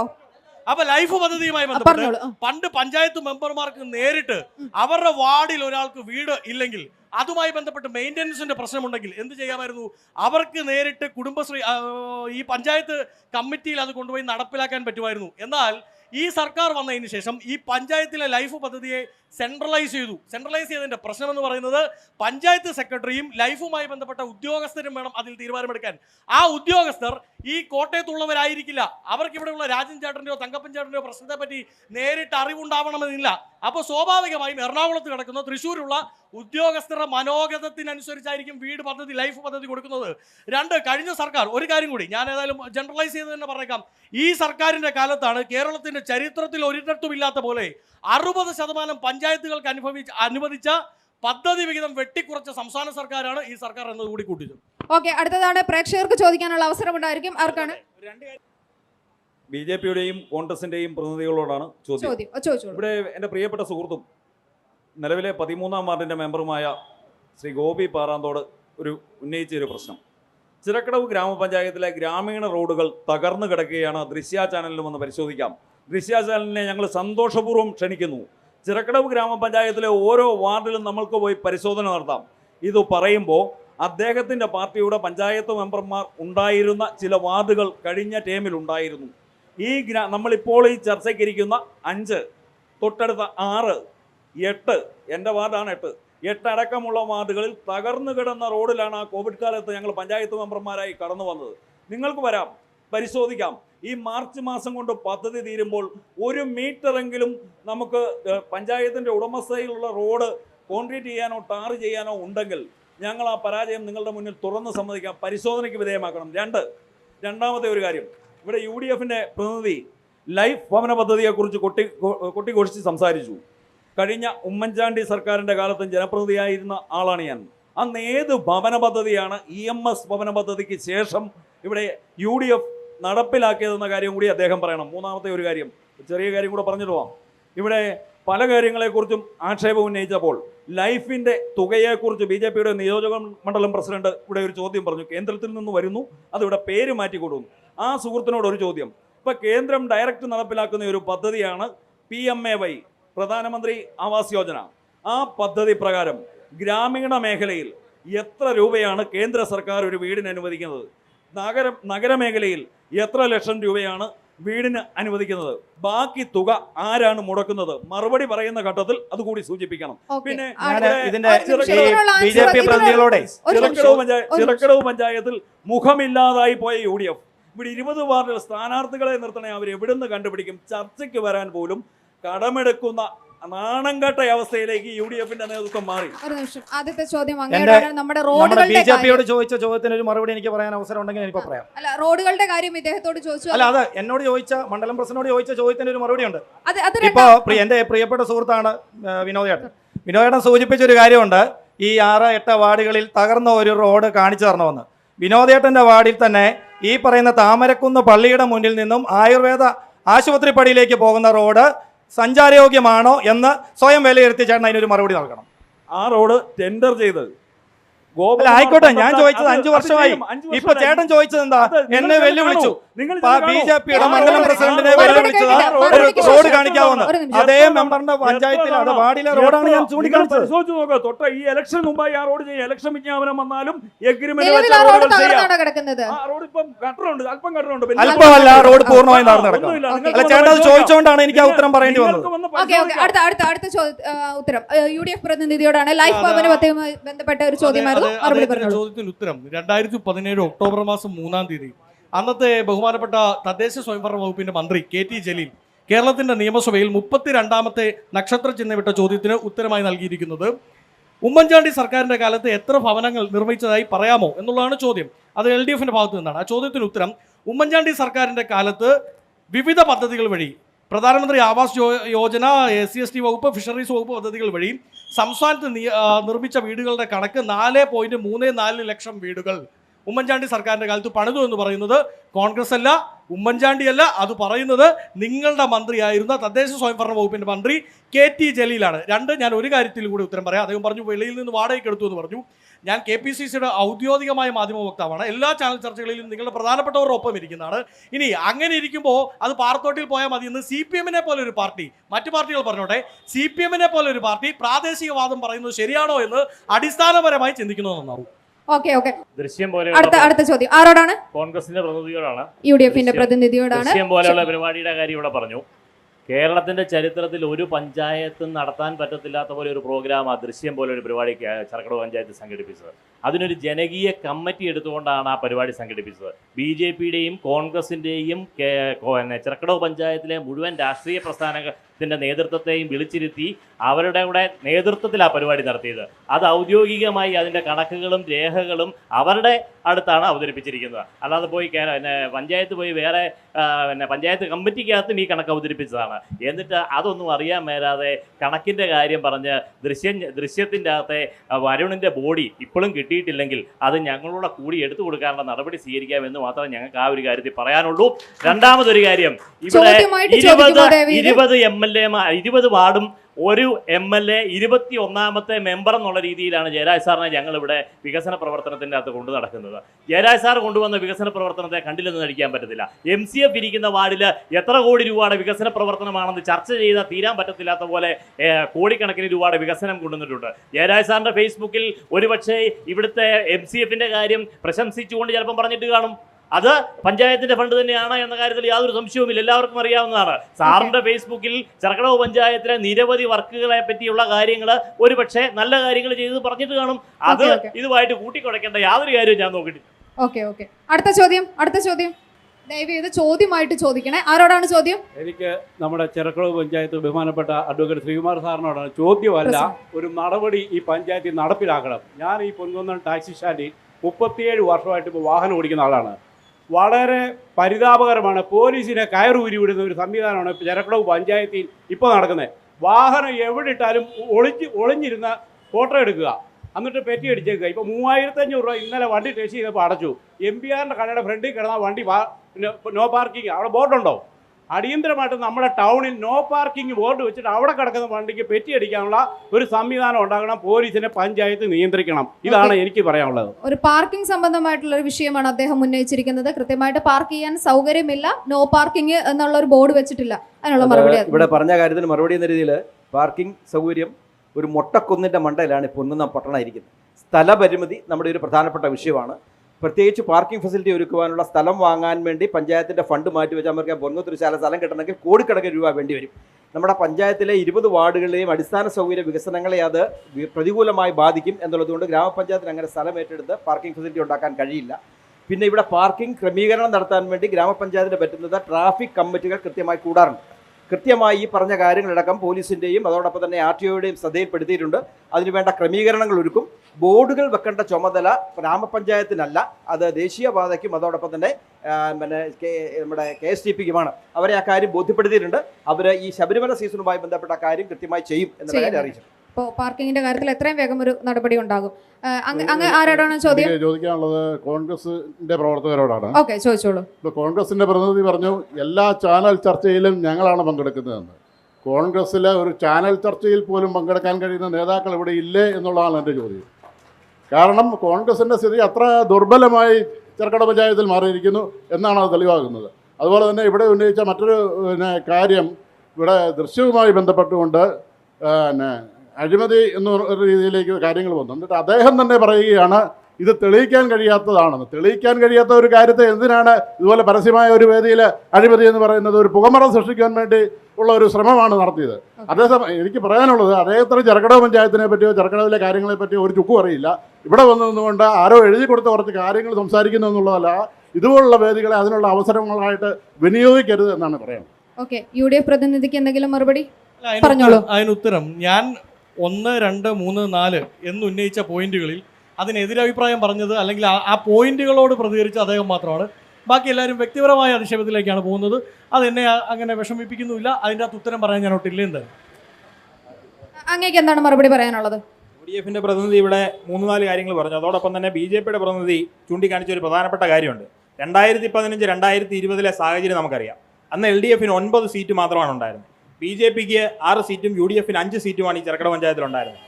എടുത്ത എന്ത് കാര്യത്തിനും ഏറ്റവും നല്ല വികസന പ്രവർത്തനങ്ങൾ കൊണ്ടുവരാൻ ശ്രമിച്ചാൽ പോലും അതിനെതിരെ അഴിമതി ആരോപണം ഉന്നയിച്ചുകൊണ്ട് വലിയ സമരങ്ങൾ സൃഷ്ടിക്കുന്ന സ്ഥിതി ഉണ്ടായി. ചെറക്കടവ് പഞ്ചായത്തിൽ ഈ പറഞ്ഞ ഷോപ്പിംഗ് കോംപ്ലക്സിന് ഫണ്ട് കൊണ്ടുവന്നതും നമ്മുടെ ശ്മശാനം പണിതതും അതുപോലെ തന്നെ 15-ാം വാർഡിലെ തടയണ പണിതതും അടക്കമുള്ള വലിയ വലിയ വികസന പ്രവർത്തനങ്ങൾ നടന്ന ഒരു കാലഘട്ടമാണ് 2015-2020. ഭൂരിപക്ഷം ഇല്ലാഞ്ഞിട്ട് പോലും ആ സാഹചര്യത്തിൽ ഇവർ നടത്തിയ സമരങ്ങളെയെല്ലാം ഈ ജനം പുച്ഛിച്ചു തള്ളിയതിന്റെ ഭാഗമായിട്ടാണ് കൃത്യമായിട്ടുള്ള കാര്യമാണ്. ഈ ജനം പുച്ഛിച്ചു തള്ളിയതിന്റെ ഭാഗമായിട്ടാണ് 2020 തെരഞ്ഞെടുപ്പ് നടന്നപ്പോൾ ചിറക്കടവ് പഞ്ചായത്തിൽ UDF LDF 14 സീറ്റിലേക്ക് വർദ്ധിച്ചത് എന്നുള്ള കാര്യമാണ് ആദ്യമേ സൂചിപ്പിക്കാനുള്ളത്. രണ്ടാമത്തെ കാര്യം ഇവിടെ സൂചിപ്പിച്ചു, UDFന്റെ പ്രതിനിധി സൂചിപ്പിച്ചു, തൊഴിൽമേള ഇവിടെ പല പഞ്ചായത്തുകളിൽ നിന്നും പല സ്ഥലങ്ങളിലും നടക്കാറുണ്ട്, കമ്പനികൾ വന്ന് നടത്താറുണ്ട്. ഇത് കമ്പനികൾ വന്ന് നടത്തുന്ന തൊഴിൽമേളയല്ല, ഇത് LDF ഗവൺമെന്റ് വിഭാവനം ചെയ്ത നോളജ് എക്കണോമി മിഷന്റെ ഭാഗമായിട്ട് നമ്മുടെ സംസ്ഥാനത്തെ പരമാവധി ആളുകൾക്ക് തൊഴിൽ നേടിക്കൊടുക്കുക എന്ന പദ്ധതിയുടെ ഭാഗമായിട്ട് എല്ലാ പഞ്ചായത്തിലും നടത്തുന്ന പ്രവർത്തനമാണ്. ഇവിടെ പങ്കെടുക്കുന്ന ആളുകളിൽ തൊഴിലിനെ തിരഞ്ഞെടുക്കുന്ന ആളുകളെ മാത്രമല്ല പരിഗണിക്കുന്നത്, അതോടൊപ്പം ആ ഇന്റർവ്യൂ പരാജയപ്പെട്ടയാളെ എന്തുകൊണ്ട് പരാജയപ്പെട്ടു എന്നുള്ളത് പരിശോധിച്ചുകൊണ്ട് അവർക്ക് വേണ്ട പരിശീലനം നൽകിക്കൊണ്ട് അടുത്ത ഇന്റർവ്യൂവിൽ അവർ പാസ്സാകാൻ കഴിയുന്ന നിലയിലേക്ക് വേണ്ട പരിശീലനം നൽകിക്കൊണ്ട് മുന്നോട്ട് കൊണ്ടുപോകാൻ കഴിയുന്ന ഒരു ബൃഹത് പദ്ധതിയാണ്. പറയാനുണ്ട് രണ്ട് കാര്യം കൂടെ. ഇവിടെ മറുപടി ഇല്ലെന്ന് പറഞ്ഞു, മറുപടി എല്ലാ കാര്യത്തിനും ഉണ്ട്, പറയാനുള്ള അവസരം തരണം. അതുപോലെ തന്നെ ഷോപ്പിംഗ് കോംപ്ലക്സിന്റെ കാര്യം ഇവിടെ സൂചിപ്പിച്ചു. ഈ പാറത്തോട് നിന്ന് വന്നേച്ച് ഇവിടുത്തെ UDFകാർ എഴുതി കൊടുത്ത കാര്യം വെച്ചുകൊണ്ട് ഷോപ്പിംഗ് കോംപ്ലക്സിന്റെ കാര്യം പറയരുത്. ഒരു പഞ്ചായത്ത് ഭരണസമിതിക്ക് സ്വാഭാവികമായിട്ടും കിട്ടുന്ന ഫണ്ടുകളുടെ കാര്യം എല്ലാവർക്കും അറിയാം. 2 കോടിയുടെ വികസന പ്രവർത്തനം ആ ഭരണസമിതിയുടെ കാലത്ത് നടന്നു. അതിന്റെ നിർമ്മാണ ഉദ്ഘാടനവും ആ ഫലകം പോയി പരിശോധിച്ചാൽ അറിയാം. നിങ്ങൾ പോകണം, ഇത് കഴിഞ്ഞ് ദൃശ്യ ചാനൽ അവിടെ പോകണം. ആ ഫലകത്തിൽ എഴുതി വെച്ചിട്ടുണ്ട് 1ാം ഘട്ട ഉദ്ഘാടനം എന്ന് തന്നെ എഴുതി വെച്ചിട്ടുണ്ട്. സ്വാഭാവികമായിട്ടും 2 കോടിയുടെ പ്രവർത്തനം കഴിഞ്ഞു, ഉദ്ഘാടനം നടന്നു.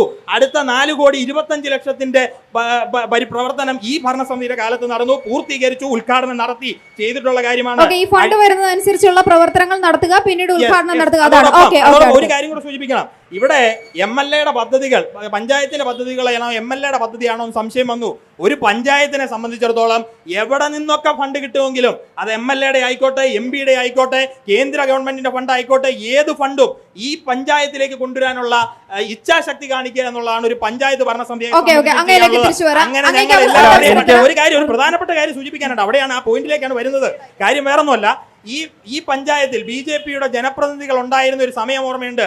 ഈ വാർഡിൽ നമുക്കറിയാം ഒട്ടേറെ റോഡുകൾ, നമ്മൾ നിൽക്കുന്ന വാർഡിൽ ഒട്ടേറെ റോഡുകൾ പൊട്ടിപ്പൊളിഞ്ഞപ്പോൾ മറ്റ് ഫണ്ടുകൾ ഒന്നും കൊണ്ടുവരാതെ അവിടെ ചില ഫണ്ടുകൾ MLA അടക്കം ചില റോഡിന് കലിങ്ക് നിർമ്മിക്കാൻ ഫണ്ട് അനുവദിച്ചപ്പോൾ അയാളുടെ പേര് അവിടെ എഴുതി വെക്കുമെന്ന് പറഞ്ഞ് ഞങ്ങൾക്ക് ആ ഫണ്ട് വേണ്ടെന്ന് പറഞ്ഞ് അവിടെ കൊണ്ടുപോയി ഒരു ഇത് കമ്പി വേലി ഇട്ട് കൊടുത്ത സാഹചര്യം വരെ ഈ പഞ്ചായത്തിൽ ഉണ്ടായിട്ടുണ്ട്. അങ്ങനെ മറ്റു ഫണ്ടുകളെ ചിറക്കടവ് പഞ്ചായത്തിലേക്ക് എത്തിക്കാതിരിക്കാൻ വേണ്ടി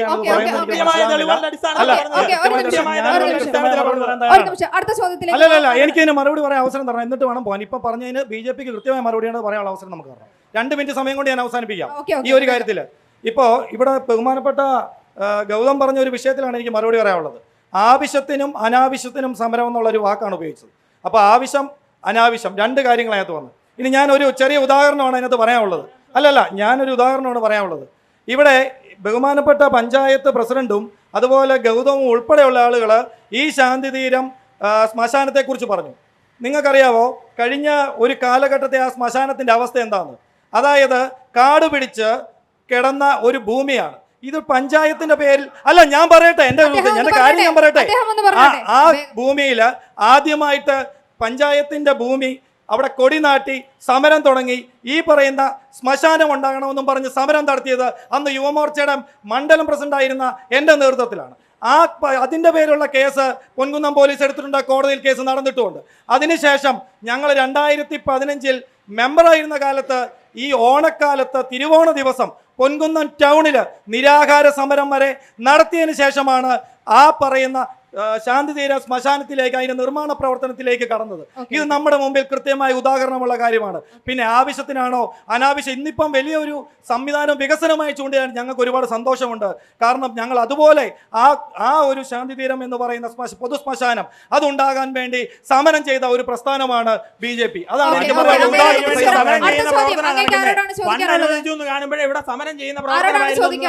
ഒരു നിമിഷം അടുത്ത ഓഡിയൻസിലേക്ക് പോവാം. ദൃശ്യ പോരാട്ടം 2025 നിങ്ങൾക്കായി അവതരിപ്പിക്കുന്നത് Alappad gold, Pala, Mundakkayam, Karukachal. Sponsored by Mary Queens hospital, 26 mile, Kanjirappally. സ്വർണം പണയം വെച്ചിട്ട് തിരിച്ചെടുക്കാൻ പ്രയാസപ്പെടുകയാണോ? അല്ലെങ്കിൽ ലേലത്തിൽ പോകുമോ എന്ന ആശങ്കയുണ്ടോ? കയ്യിലെ സ്വർണത്തിന് എവിടെ മികച്ച വില ലഭിക്കുമെന്നറിയാതെ വിഷമിക്കുന്നവരാണോ? അങ്ങനെയാണെങ്കിൽ ഉടൻ ആലപ്പാട് ഗോൾഡിലേക്ക് വിളിക്കൂ. നിങ്ങളുടെ സ്വർണ്ണാഭരണങ്ങൾക്ക് മാർക്കറ്റിലെ അതാത് ദിവസത്തെ വില ഇവിടെ ലഭിക്കും. നിങ്ങളുടെ സ്വർണ്ണാഭരണങ്ങൾ ഏത് ജ്വല്ലറിയിൽ നിന്ന് വാങ്ങിയതായാലും എത്ര പഴയതായാലും ആലപ്പാട്ട് ഗോൾഡ് അന്നുള്ള ദിവസത്തെ മാർക്കറ്റ് വില നൽകി സ്വർണം തിരിച്ചെടുക്കുന്നു. GPay, RTGS, NEFT, ചെക്ക് എന്നിവയുടെ സൗകര്യവും ഉണ്ട്. പണത്തിന്റെ ടെൻഷൻ വേണ്ട. ആലപ്പാട്ട് ഗോൾഡ് നിങ്ങളുടെ സ്വർണത്തിന് വിപണിയിലെ ഏറ്റവും ഉയർന്ന വില നൽകുന്നു. 2001 മുതൽ കേരളത്തിലെ നമ്പർ 1 ഓൾഡ് ഗോൾഡ് പർച്ചേസ് ഷോപ്പായ ആലപ്പാട്ട് ഗോൾഡ് സാധാരണക്കാരെ സഹായിക്കാൻ മുന്നിൽ നിന്ന് പ്രവർത്തിക്കുന്നു. ജനസേവനമാണ് നമ്മുടെ ലക്ഷ്യം. വിശ്വാസത്തോടെ നിങ്ങളുടെ സ്വർണ്ണാഭരണങ്ങൾ വിൽക്കാൻ ആലപ്പാട്ട് ഗോൾഡിനെ സമീപിക്കാം. ഞങ്ങൾ സ്വർണത്തിന് യഥാർത്ഥ മൂല്യം നൽകുന്നു. ഞങ്ങളുടെ സ്ഥാപനങ്ങൾ മുണ്ടക്കയം KK റോഡിൽ സൗത്ത് ഇന്ത്യൻ ബാങ്കിന്റെ അടുത്ത് അജ്ഫ ബേക്കേഴ്സ് ബിൽഡിംഗിലും കറുകച്ചാലിൽ മല്ലപ്പള്ളി റോഡിലുള്ള ഫെഡറൽ ബാങ്ക് ബിൽഡിംഗിലും പ്രവർത്തിക്കുന്നു. അതുകൂടാതെ കേരളത്തിലെ എല്ലാ ജില്ലകളിലും നമ്മുടെ സർവീസ് ലഭ്യമാണ്. സ്വർണവുമായി ബന്ധപ്പെട്ട കാര്യങ്ങൾക്ക് ഇനി ചിന്തിക്കുമ്പോൾ ഞങ്ങളുടെ നമ്പറിലേക്ക് ഒരു ഫോൺ കോൾ മതി. ആലപ്പാട്ട് ഗോൾഡ് നിങ്ങളെ സഹായിക്കാൻ നിങ്ങളുടെ അടുത്തെത്തും. ആലപ്പാട്ട് ഗോൾഡ് എന്നും നിങ്ങളോടൊപ്പം.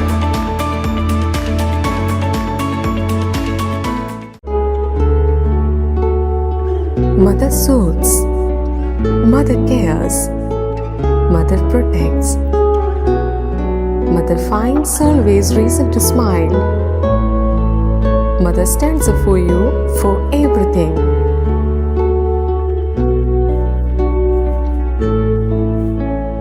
Mary Queen's Mission Hospital, Kanirapalli, Kottayam. We care, God cures. Introducing South India's largest sanitary ware showroom, now in Pala. Welcome to Cochin Saniwares, where luxury meets innovation. Here, every leading sanitary ware brand has its own exclusive space, designed to bring their world to life. Step inside and experience the future of your home, with real-time previews that let you see exactly how your bathroom, kitchen, or living spaces will look before you decide.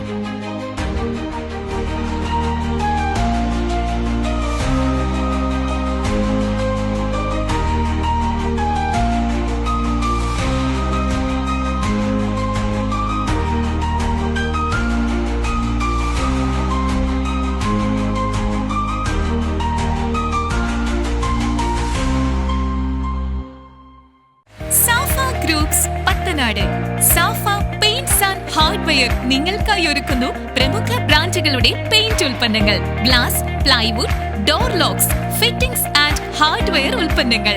Asian, Berger, Indigo, നെറുലൈറ്റ് തുടങ്ങിയ പ്രമുഖ ബ്രാൻഡുകളുടെ dealership. Safa tools and equipments ഒരുക്കുന്നു tools, multiwood, plywood, WPC, glass, lock and hardwares. Power tool ഉൽപ്പന്നങ്ങൾ റെന്റിൽ ലഭ്യമാണ്. Safa group, Safa paints and hardwares, Safa tools and equipments, Pathanad.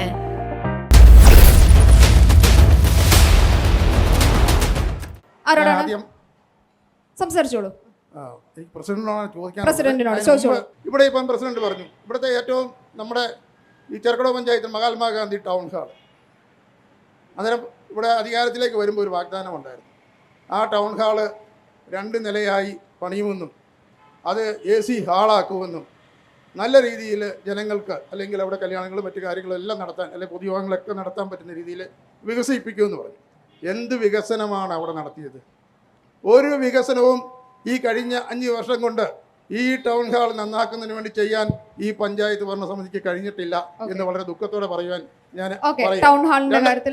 രണ്ടാമത്തെ കാര്യം ഇപ്പം നമ്മുടെ ഷോപ്പിംഗ് കോംപ്ലക്സിൻ്റെ കാര്യം പറഞ്ഞു.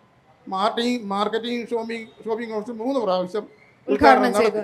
അതിനുശേഷം അത് മഴ നനഞ്ഞ് അതിൻ്റെ ഭിത്തിയെല്ലാം തകർന്ന് തരിപ്പണമായി കിടക്കുമായിരുന്നു. ഇപ്പോൾ ലാസ്റ്റ് ഒരു ഉദ്ഘാടനം കൂടെ ഈ തെരഞ്ഞെടുപ്പിൻ്റെ സ്റ്റണ്ടായിട്ട് ഇപ്പോൾ നടത്തിയായിരുന്നു ഒരു ഉദ്ഘാടനം കൂടെ. അതിൻ്റെ അകത്ത് കുറേ ഷട്ടറുകളുണ്ട്. ഒരു ഷട്ടർ വാടകയ്ക്ക് കൊടുക്കാൻ അതിൽ നിന്നൊരു വരുമാനം ഈ പഞ്ചായത്തിന് ഉണ്ടാക്കുവാൻ ഈ പഞ്ചായത്ത് ഭരണസമിതിക്ക് ഈ 5 കൊല്ലം കൊണ്ട് കഴിഞ്ഞു. കാരണം 5 വർഷം കൊണ്ടാണ് അത് ഘട്ടഘട്ടമായിട്ട് കുറേ തീർന്നത്. അതിൻ്റെ നിർമ്മാണ പ്രവർത്തനങ്ങൾ ഇന്നും പൂർത്തീകരിച്ചിട്ടില്ല. രണ്ടാമത്തെ കാര്യം. പിന്നെ ഒരു കാര്യം എന്ന് പറഞ്ഞാൽ ഇപ്പോൾ നമ്മുടെ ബസ് സ്റ്റാൻഡിനെ സംബന്ധിച്ച് ബസ് സ്റ്റാൻഡിൻ്റെ ഫ്രണ്ടിലുള്ള 2 ഷോപ്പിംഗ് കോംപ്ലക്സുകളുണ്ട്. അതിൻ്റെ ഉള്ളിലേക്ക് കടന്ന് നമ്മൾ നോക്കണം. അതിൻ്റെ ഭിത്തിയൊക്കെ പൊട്ടിപ്പൊളിഞ്ഞ് അതിൻ്റെ മേൽഭാഗം പ്രവർത്തനങ്ങൾ നടക്കുന്നില്ല എന്നാണ് പറയുന്നത്. അത് ഏതാണ്ട് സാധനം വെച്ച് പൊതിഞ്ഞ് അത് ഏത് സമയം ഇടിഞ്ഞ് താഴെ വീഴും എന്ന സ്ഥിതിയിലാണ് ആ 2 ബിൽഡിങ്ങും അവിടെ നിൽക്കുന്നത്. അത് എത്രയും വേഗം പൊളിച്ചു നീക്കിയില്ലെങ്കിൽ വലിയ അപകടമാണ് പൊന്നുകുന്നത്ത് ഉണ്ടാകാൻ പോകുന്നത്. ഇങ്ങനെയുള്ള നിരവധി വിഷയങ്ങളുണ്ട്. കാരണം അതിന് സമയപരിധി കൊണ്ട് മാത്രമാണ് 2-3 വിഷയങ്ങൾ മാത്രം പഞ്ചായത്ത് പ്രസിഡന്റ് ശ്രദ്ധപ്പെടുത്തുന്നു. മറ്റു രാഷ്ട്രീയ പ്രതിനിധികളൊന്നും എനിക്ക് ഒരു ചോദ്യം ചോദിക്കാനില്ല. കാരണം അതൊക്കെ അവർ ന്യായീകരിക്കും. 3 ചോദ്യങ്ങൾക്കും ചെറിയ വാക്കുകളിൽ മറുപടി പറയാം. ടൗൺ ഹാള് പുതുക്കിപ്പണിയുന്നതുമായി ബന്ധപ്പെട്ട് ഒരു ടൗൺ ഹാൾ നിലവിലുള്ള പഞ്ചായത്തിൻ്റെ കെട്ടിടം പൊളിച്ച് പണിയണമെങ്കിൽ അതിന് നിയമപരമായ നടപടിക്രമമുണ്ട്. ഈ ഗ്രാമപഞ്ചായത്ത് ഭരണസമിതി തുടക്കത്തിൽ തന്നെ അതിൻ്റെ എല്ലാ നടപടിക്രമങ്ങളും പൂർത്തീകരിച്ചു. നിലവിലുള്ള കെട്ടിടം അൺഫിറ്റായി പ്രഖ്യാപിച്ചാൽ മാത്രമേ അത് പൊളിക്കാൻ കഴിയൂ. അത് നിരന്തരമായ നടപടിക്രമങ്ങളിലൂടെ അൺഫിറ്റായി പ്രഖ്യാപിച്ചു. 1ാം ഘട്ടം പൂർത്തീകരിച്ചു. രണ്ടാമതായി അത് ലേലം ചെയ്യണമെങ്കിൽ അതിൻ്റെ ലേല rate survey and valuation report അതൊരു 6 മാസമെങ്കിലും എടുത്ത് ചെയ്യേണ്ട കാര്യമാണ്. അത് പൂർണ്ണമായിട്ടും പൂർത്തീകരിച്ചു. സർവേ ആൻഡ് വാല്യുവേഷൻ റിപ്പോർട്ട് ഇവിടെ നിന്നും AEAXE പാസ്സാക്കി ഇപ്പോൾ അത് സംസ്ഥാന ഗവൺമെൻറ്റിൻ്റെ അംഗീകാരത്തിന് വേണ്ടി അവിടെ കിടക്കുകയാണ്. അത് കിട്ടിയാൽ ഉടൻ തന്നെ അത് ലേലം ചെയ്ത് നിലവിലുള്ള കെട്ടിടം പൊളിക്കും. അവിടെ 20 കോടി രൂപയുടെ അത്യന്താധുനിക സൗകര്യങ്ങളോടുകൂടിയ ഇവിടെ പ്രിയപ്പെട്ട എൻ്റെ സുഹൃത്ത് പറഞ്ഞതുപോലെ AC ഓഡിറ്റോറിയം, പാർക്കിംഗ് ഫെസിലിറ്റി അടക്കം നമ്മുടെ മാസികയ്ക്കകത്ത് കൃത്യമായിട്ട് അതിൻ്റെ എലിവേഷൻ ഞങ്ങൾ പ്രദർശിപ്പിച്ചിട്ടുണ്ട്. ചുമ്മാതല്ല, അത് അടുത്ത ഭരണസമിതി ഇടതുപക്ഷ ജനാധിപത്യ മുന്നണിയുടെ ബഹുഭൂരിപക്ഷത്തോടു കൂടി വരുമ്പോൾ അവരത് മാതൃകാപരമായി പണി പൂർത്തീകരിക്കാനുള്ള എല്ലാ നടപടിക്രമങ്ങളും ഈ 5 വർഷക്കാലം കൊണ്ട് പൂർത്തീകരിച്ചു വെച്ചിരിക്കുന്നു എന്നുള്ള കാര്യം എനിക്ക് അതിനെ സൂചിക്കാനുള്ള കാര്യം. മറ്റൊരു കാര്യം, ഷോപ്പിംഗ് കോംപ്ലക്സ്. UDFിൻ്റെ പ്രതിനിധികൾ തന്നെ 2 കാര്യം പറഞ്ഞു. ഒരു പ്രതിനിധി പറഞ്ഞ പ്രിയപ്പെട്ട എൻ്റെ സുഹൃത്ത് ബസന്തിൻ്റെ വലിയ സുഹൃത്താണ്. അദ്ദേഹം പറഞ്ഞ് 4 തവണ ഉദ്ഘാടനം ചെയ്തെന്ന്. സേവിയർ പറഞ്ഞ് 3 തവണ ഉദ്ഘാടനം ചെയ്തെന്ന്. ഞങ്ങൾ സമ്മതിക്കുന്നു 3 തവണ ഉദ്ഘാടനം ചെയ്തു. ഒരു തർക്കവും ഇല്ല കാര്യത്തിൽ. ഏതൊക്കെ ഉദ്ഘാടനമാണ്? ഏത് കെട്ടിടത്തിനും നിർമ്മാണ ഉദ്ഘാടനം നടക്കും. ഏത് UDF എടുത്താലും BJP എടുത്താലും നിർമ്മാണ ഉദ്ഘാടനം നടക്കും. ഒരു ഉദ്ഘാടനം അത്. രണ്ടാമതായി 1.25 കോടി രൂപ ചെലവഴിച്ചതിന്റെ 1ാം ഘട്ട പണി പ്രിയപ്പെട്ട ജയ ടീച്ചറിന്റെ ആഭിമുഖ്യത്തിൽ ഈ ഫണ്ടിംഗ് പ്രതിനിധി പറഞ്ഞിരുന്നു. ഓരോ ഫണ്ട് ലഭിക്കുന്ന ഘട്ടങ്ങൾ അനുസരിച്ച് ഒരു കാര്യം കൂടെ പറയാം. പൂർത്തീകരിച്ചു, പൂർണ്ണമായി പണി പൂർത്തീകരിച്ച് ഉദ്ഘാടനം ചെയ്തു. ഇനി അത് വാടകയ്ക്ക് കൊടുത്തിട്ടില്ല. അതാണ് പ്രശ്നം. പ്രിയപ്പെട്ട സുഹൃത്തെ, അത് വാടകയ്ക്ക് കൊടുക്കണമെങ്കിൽ നമ്മുടെ പഞ്ചായത്ത് രാജ് ആക്ട് അനുസരിച്ച്, നിലവിലുള്ള നിയമം അനുസരിച്ച് അതിന്റെ PWD റേറ്റ് അസസ് ചെയ്യണം. ഇപ്പോൾ അതിന്റെ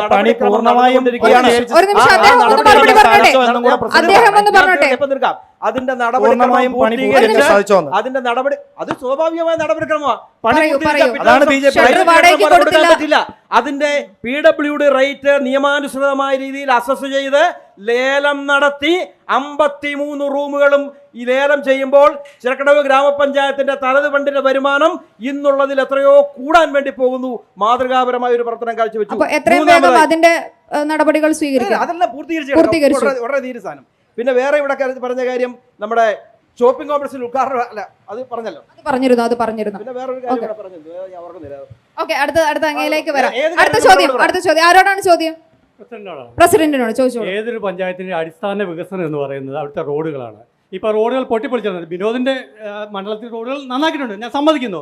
പക്ഷേ കാവാലിമാക്ക റോഡ്, ഈ കിടക്കുന്ന കോഴിപ്പള്ളി റോഡ്, എഴുത്തമ്പർമ റോഡ് നിങ്ങൾ നോക്കുക, ചെന്ന് നോക്കുക. നിങ്ങൾ ഇത് കഴിഞ്ഞ് നോക്കുക, വികസനങ്ങൾ നടന്നിട്ടുണ്ടോ? പിന്നെ പഞ്ചായത്ത് ഷോപ്പിംഗ് ഓഫീസിൻ്റെ അവിടുന്ന് PP റോഡിലേക്കുള്ള വഴിയുടെ അവിടെ വലിയൊരു കുഴിയാണ്. എൻ്റെ അമ്മ ഉൾപ്പെടെ 2 പേര് ആ കുഴിക്കകത്ത് പോയി. എന്നെ ചെയ്ത പഞ്ചായത്ത് പറയട്ടെ, ചോദ്യങ്ങൾ ചോദിക്കും. ചിറക്കട പഞ്ചായത്തിൻ്റെ ഒരു മിനി സ്റ്റേഡിയം ഇവിടെ ഉണ്ട്.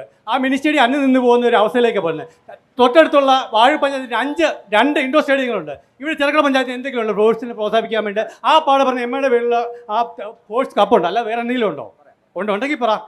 പിന്നെ അഗ്രികൾച്ചർ ഷോപ്പിംഗ് കോംപ്ലക്സ് വേണ്ടു, അതിനെ എങ്ങനെ നിങ്ങൾ ലാഭത്തിൽ കൊണ്ടുവരുമെന്നാണ് പറയുന്നത്. അതിൻ്റെ ഇത് തന്നെ അഗ്രികൾച്ചർ സംബന്ധമായിട്ടുള്ള കാര്യങ്ങൾക്ക് മാത്രമേ അത് ഉപയോഗിക്കാൻ പറ്റത്തുള്ളൂ. അപ്പോൾ അത്രയും ഷട്ടർ ഈ പഞ്ചായത്തിൽ എത്രയോ വരുമാനം തരുന്ന ആ ഷട്ടറിന് എങ്ങനെ വാടകയ്ക്ക് കൊടുക്കും? നിങ്ങൾ എന്തെങ്കിലും ലാഭം നേടിത്തരുമെന്നാണ് പറയുന്നത്. അന്ന് പറഞ്ഞ ഈ മാർക്കറ്റിംഗ് കോംപ്ലക്സിന്റെ കാര്യത്തിനെ പറ്റി ഒന്നും അറിയത്തില്ല, അതുകൊണ്ട് പറയാം. അവിടെ നബാർഡിന്റെ ഫണ്ട് ഉപയോഗിച്ചാണ് ആ കെട്ടിടം പണിതിട്ടുള്ളത്. യാതൊരുവിധ ഉപാധികളും നബാർഡ് അത് വാടകയ്ക്ക് കൊടുക്കുന്നതുമായി ബന്ധപ്പെട്ട് വെച്ചിട്ടില്ല. ഇനിയും അഗ്രികൾച്ചറുമായി ബന്ധപ്പെട്ട ഏതെങ്കിലും കെട്ടിടങ്ങൾ കൊടുക്കണേ, അത് വാടക മേടിച്ചില്ല, സൗജന്യമായിട്ട് കൊടുക്കാൻ പറഞ്ഞിട്ടില്ല. അതിന് വാടക മേടിച്ചിട്ട് കൊടുക്കും, അത്രയുള്ള കാര്യം. പിന്നെ റോഡുകളെ സംബന്ധിച്ച് ഞാൻ പറയുന്നു, നമ്മുടെ നെല്ലിമൂട് 20-ാം മൈൽ റോഡ്, കോയിപ്പള്ളി റോഡിന്റെ കാര്യം ഇവിടെ പറഞ്ഞു. ശരിയാണ്, പല റോഡുകളും ഇപ്പോഴും നന്നാക്കാൻ. കോയിപ്പള്ളി റോഡിന്റെ നിർമ്മാണ പ്രവർത്തനം ആരംഭിച്ചു കഴിഞ്ഞു. ഈ പെരുമഴയത്ത് ടാർ ചെയ്യാൻ കഴിയില്ല, അതാ പ്രശ്നം. അതിൻ്റെ ഫണ്ട് അനുവദിച്ച് എഗ്രിമെൻ്റ് വെച്ച് അതിൻ്റെ നടപടിക്രമം എല്ലാം പൂർത്തീകരിച്ചു. പ്രിയപ്പെട്ടവരെ, മെറ്റീരിയൽ ഇറക്കാൻ കഴിയും. ഇപ്പം ഞങ്ങൾ വേണമെങ്കിൽ മെറ്റീരിയൽ ഇറക്കും. പക്ഷേ മെറ്റീരിയൽ ഇറക്കിയാൽ മഴ പെയ്താൽ മെറ്റീരിയൽ നനഞ്ഞു കഴിഞ്ഞാൽ ആ മെറ്റീരിയൽ മുഴുവൻ ഉണങ്ങിക്കഴിഞ്ഞാൽ അവിടെ ടാർ ചെയ്യാൻ പറ്റും, അല്ലെങ്കിൽ ടാർ പൊളിഞ്ഞു പോകും. പ്രതികൂലമായ കാലാവസ്ഥ മൂലം എപ്പോൾ റെഡിയാകുന്നോ ഈ ചെറുക്കടവ് ഗ്രാമപഞ്ചായത്തിലെ ഏതെങ്കിലും റോഡുകൾ എവിടെങ്കിലും അവശേഷിക്കുന്നുണ്ടെങ്കിൽ അതിനെല്ലാം ഫണ്ട് അനുവദിക്കാത്ത ഒരു റോഡുണ്ടെങ്കിൽ പറയാം. ഈ പഞ്ചായത്ത് ഭരണസമിതിയുടെ കാലാവധിയിൽ ഫണ്ട് അനുവദിക്കാത്ത ഏതെങ്കിലും ഒരു റോഡുണ്ടെങ്കിൽ ധൈര്യമായിട്ട് പറയാം. കാലാവസ്ഥ ക്ലിയർ ആയി കഴിഞ്ഞാൽ ആ റോഡുകളെല്ലാം സഞ്ചാരയോഗ്യമാക്കി കഴിയും. ചെറുക്കടവ് ഗ്രാമപഞ്ചായത്തിന്റെ ചരിത്രത്തിൽ ഇത്രമാത്രം റോഡുകൾ സഞ്ചാരയോഗ്യമാക്കാൻ കഴിഞ്ഞ ഒരു കാലഘട്ടവും ഉണ്ടായിട്ടില്ല എന്ന് ഞങ്ങൾ അന്തസ്സോടുകൂടി പറയാം. ചോദ്യമല്ല, പൊതുവായ ഒരു കാര്യം പറയാനുള്ളൂ. ഞാൻ 42 വർഷത്തോളം ഓട്ടോറിക്ഷ ഓടിക്കുകയാണ്. അന്നുള്ള ഇടകഴി പോലും ഇന്ന് റോഡായിട്ട് നമ്മുടെ പഞ്ചായത്തിലും നിരന്തരമായുള്ള പ്രവർത്തനം കൊണ്ടാണ്. പിന്നെ എല്ലാവരും മറന്നുപോയൊരു കാര്യമാണ്, UDF ഒരു കാലഘട്ടത്തിലൂടെ ഒരു പഞ്ചായത്ത് ഭരിച്ചായിരുന്നു. അന്ന് ഇതിൻ്റെ കീഴിൽ ഒരു കെട്ടിടം ഉണ്ടായിരുന്നു. ആ കെട്ടിടം സതീഷ് ചന്ദ്രൻ നായരുടെ നേതൃത്വത്തിൽ പൊളിച്ചു. അത് അവർ ഇറങ്ങുന്നോടം വരെ അത് പൊളിഞ്ഞു കിടക്കുകയല്ല, അത് അതിനകത്തൊരു ചില്ലിക്കാശ് മുടക്കി പണിതിട്ടില്ല. അതിന് അഴിമതി ഉണ്ടായിരുന്നു പറഞ്ഞ് മുൻകൂറായിട്ട് അന്ന് കോൺട്രാക്ടർ പൈസ കൊടുത്തു പറഞ്ഞ് വിജിലൻസ് വരെ കേസുണ്ടായിരുന്നു. ഇവർ ഇത് ഓർക്കണം, അന്ന് ഈ ചെറിയൊരു കെട്ടിടം പണിയാത്തവർ ഇന്ന് നാട്ടിൽ പലരും ഇച്ചിരി വൈകിയെന്ന പേരിൽ മാത്രം ഇത് പറയരുത്. പിന്നെ ഞങ്ങളുടെ വ്യക്തിപരമായിട്ട് ഞങ്ങളുടെ ഓട്ടോറിക്ഷ കുടുംബം എന്ന നിലയിൽ പറയുകയാണ്, ഞങ്ങൾക്ക് വീടില്ലാത്ത 8-10 പേരുണ്ടായിരുന്നു. ആ ഇപ്പം 12 പേർക്ക് അനുവദിച്ചിട്ടുണ്ട്. അതിൽ 8 പേർക്കും മനോഹരമായ വീട്. ലൈഫ് പദ്ധതി പ്രകാരം ഇത് ലൈഫ് പദ്ധതിയാണോ പണക്കാരുടെ വീടാണോ തോന്നിക്കുന്ന പലയിടത്തും ഞാൻ കയറി താമസിക്കുന്നു. അതിനകത്ത് പകുതി മുക്കാലോളം മറ്റു പാർട്ടിക്കാരാണ്, എൻ്റെ പാർട്ടിപ്പെട്ടവരല്ല. അങ്ങനെ ഈ പണ്ടൊക്കെ ഞങ്ങൾ ഓട്ടോറിക്ഷയും കൊണ്ട് പോകുമ്പം ഓരോ പൈപ്പിൻ്റെ ചോട്ടിലും നിരനിരയായിട്ട് കലം കാണാം, ഈ വെള്ളവും കാത്ത്. പക്ഷേ ഇന്ന് ഈ ചെറുകിട പഞ്ചായത്തിൽ കൂടെ സഞ്ചരിച്ചാൽ ഒരിടത്തെങ്കിലും ഒരാൾക്കേലും വെള്ളത്തിന് ക്ഷാമം പറയാൻ പറ്റൂ. 3 കുടിവെള്ള പദ്ധതിയാണ് ഒരു വീട്ടിലേക്ക് ചെല്ലുന്നത്. അത്ര കണ്ട് മനോഹരമായ ഈ പഞ്ചായത്തിനെ ഇത്ര ധന്യമാക്കിയ ഒരു പ്രസിഡന്റും ഈ LDF-ഉം അല്ലാതെ മറ്റാരുമില്ല. ഞങ്ങളുടെ ഈ റോഡുകൾ, ഞങ്ങളുടെ എല്ലാ റോഡുകളും, ഏത് റോഡാ മോശം, ഏത് റോഡാന്ന് പറ. ഞങ്ങൾക്ക് പാലായ്ക്ക് നേരത്തെ പോകണമെന്നുണ്ടെങ്കിൽ 1 മണിക്കൂർ എടുക്കുമായിരുന്നു, ഇപ്പം 20 മിനിറ്റ് കൊണ്ട് പോവാം. മണിമലയ്ക്ക് പോകണമെന്നുണ്ടെങ്കിൽ ഞങ്ങൾക്ക് 1 മണിക്കൂർ എടുക്കുമായിരുന്നു, ഇപ്പം വെറും 15 മിനിറ്റ് മതി. നമുക്ക് കാഞ്ഞിരപ്പള്ളിക്ക് പോകണമെന്നുണ്ടെങ്കിൽ നമുക്ക് 1 മണിക്കൂർ എടുക്കണമെന്ന് പറഞ്ഞു, ഇപ്പം 10 മിനിറ്റ് മതി. റോഡുകളെല്ലാം ഇത്ര മനോഹരം ഇവിടെ മാത്രമല്ല, കേരളത്തിൽ മൊത്തം ഇതുപോലെ റോഡ് മനോഹരമാക്കി തീർത്ത ഒരു സർക്കാർ ഇവിടെ ഇല്ല. ഒരു ചെറിയ ഒരു വാക്ക് ഒറ്റ മറ്റേ നമ്മുടെ PMAY ലൈഫ് ആയിക്കോട്ടെ, ഇങ്ങനെയുള്ള പദ്ധതികളൊക്കെ നമ്മളെപ്പോലുള്ള പട്ടിണി പാവം സാധാരണക്കാർക്കുള്ള പദ്ധതിയാണ്. അപ്പോൾ ആ വീട് കണ്ടാൽ ധനാഢ്യരുടെ വീടാണോ സാധാരണക്കാരുടെ വീടാണോ എന്ന് സംശയം തോന്നുന്നു ചേട്ടൻ പറഞ്ഞു. അപ്പം സ്വാഭാവികമായിട്ടും ചിന്തിക്കേണ്ടത് ഈ അർഹതയില്ലാത്ത പലരും അത് നേടിയെടുത്തിട്ടുണ്ടോ ചെറുകിട പഞ്ചായത്തിൽ നമ്മൾ ചിന്തിക്കേണ്ടിയിരിക്കുന്നു. കാരണം ഒന്ന്, ഞാൻ ആദ്യം പറഞ്ഞ വിഷയത്തിൽ അപേക്ഷിച്ച ലിസ്റ്റിലുള്ള ആൾക്കാർക്കെല്ലാം ലൈഫ് പദ്ധതിയിൽ കൃത്യമായി വീട് ലഭിച്ചിട്ടില്ല എന്നുള്ള കാര്യമാണ്. ലഭിച്ചിട്ടുണ്ട് എന്ന് ചേട്ടൻ പറയുന്നു, അതെല്ലാം വലിയ വീടുകളാണെന്ന് പറയുന്നെങ്കിൽ അത് ചിന്തിക്കേണ്ട വിഷയമാണെന്നാണ് എനിക്ക് പറയാവുന്നത്. ഇവിടെ BJP-യുടെ പ്രതിനിധി ഒരു കാര്യം പറഞ്ഞോട്ടെ, ഈ ലൈഫിന്റെ ലിസ്റ്റ് അംഗീകരിച്ചത് BJP-യുടെ 5 മെമ്പർമാരും കൂടെ കൂടുന്ന പഞ്ചായത്ത്. ആയിക്കോട്ടെ, അത് അംഗീകരിച്ചു. സാധാരണക്കാരന് വീട് കിട്ടുന്ന ഒരു പദ്ധതിക്ക് എതിരെ നിൽക്കുന്ന ഒരു പ്രസ്ഥാനമല്ല BJP എന്നും കൂടെ പ്രസിഡന്റ് മനസ്സിലാക്കണം.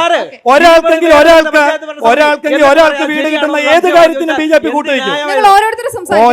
ഒരാൾക്ക് വീട് ലഭിക്കുന്ന ഏത് പദ്ധതി മുന്നോട്ട് വെച്ചാലും അതിന്റെ മുൻവശത്ത് തന്നെ BJP ആണ്. അതിനകത്ത് BJPക്ക് യാതൊരു ഗുണഭോക്തൃ ലിസ്റ്റ് അംഗീകരിച്ചത് 20 മെമ്പർമാരും ഐക്യകണ്ഠേന.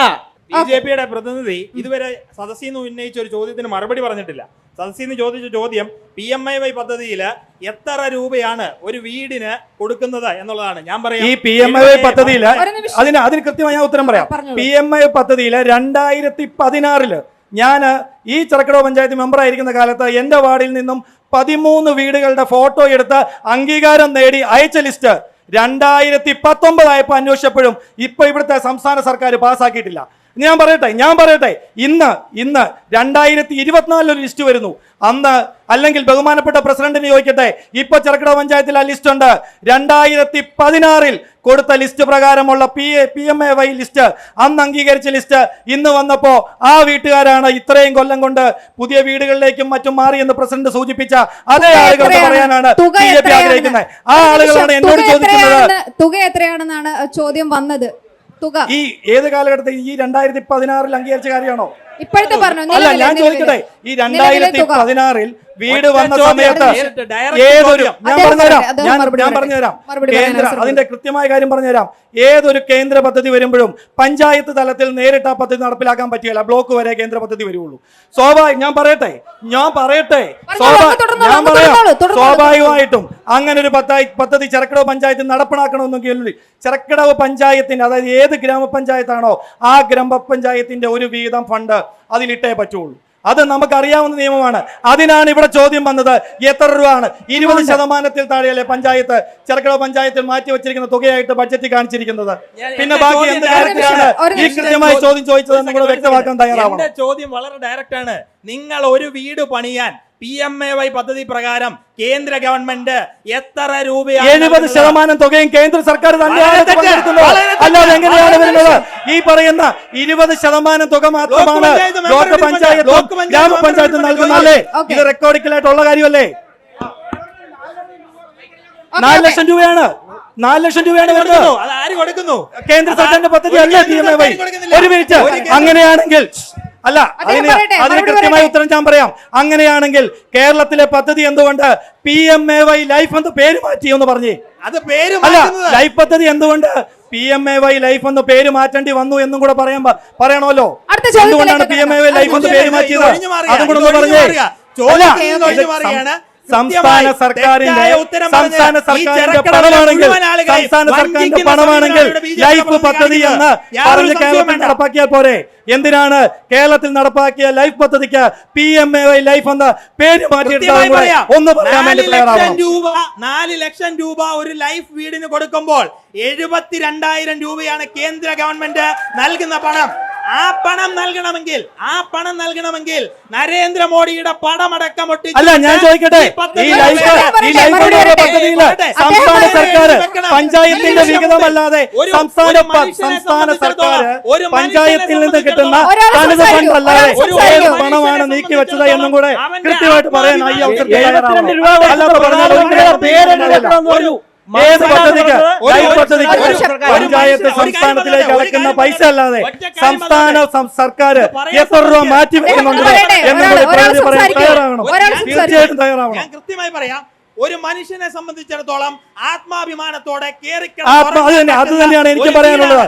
ഈ പറയുന്ന ഗ്രാമപഞ്ചായത്തുകൾ നൽകിക്കൊണ്ടിരുന്ന ഫണ്ട് വെക്കണമെങ്കിൽ അത് എത്ര അല്ല, ആയിക്കോട്ടെ ഞാൻ ചോദിക്കട്ടെ ഈ ലൈഫ് എന്ന് പറഞ്ഞ അഭിമാനത്തോടെ പറയുമ്പോ ഗ്രാമപഞ്ചായത്തുകൾ വർഷാവർഷങ്ങളിൽ നടപ്പിലാക്കിക്കൊണ്ടിരുന്ന വികസനം, അതായത് വീട് വെച്ച് കൊടുക്കുവാൻ വേണ്ടി സാധാരണക്കാർക്ക് കൊടുക്കുവാൻ വേണ്ടി ഉണ്ടായിരുന്ന ഫണ്ട് സംസ്ഥാനത്തേക്ക് പോയി തിരിച്ചു വരുന്നതല്ലാതെ സംസ്ഥാന ലൈഫ് മിഷൻ എന്ന പേര് കൊണ്ട് എന്താണ് ഉദ്ദേശിക്കുന്നത് തെറ്റായിട്ടുള്ള കാര്യമാണ്.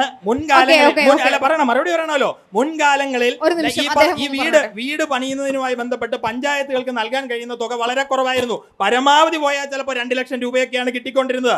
ആ സാഹചര്യത്തിൽ നിന്ന് മാറ്റിക്കൊണ്ട് നല്ല നിലയിൽ ഇപ്പം വസ്തു ഇല്ലാത്തവർക്ക് 6 ലക്ഷം രൂപ 2 ലക്ഷം രൂപ വസ്തു വാങ്ങുന്നതിനും 4 ലക്ഷം രൂപ വീട് പണിയുന്നതിനും, അല്ലാത്ത ആളുകൾക്ക് വസ്തു ഉള്ള ആളുകൾക്ക് 4 ലക്ഷം രൂപ വീട് പണിയുന്നതിനും അപേക്ഷിച്ചിട്ടുള്ള മുഴുവൻ ആളുകൾക്കും കൃത്യമായ മാനദണ്ഡങ്ങൾ പരിശോധിച്ച് അംഗീകരിക്കപ്പെട്ട മുഴുവൻ ആളുകൾക്കും വീട് വെച്ച്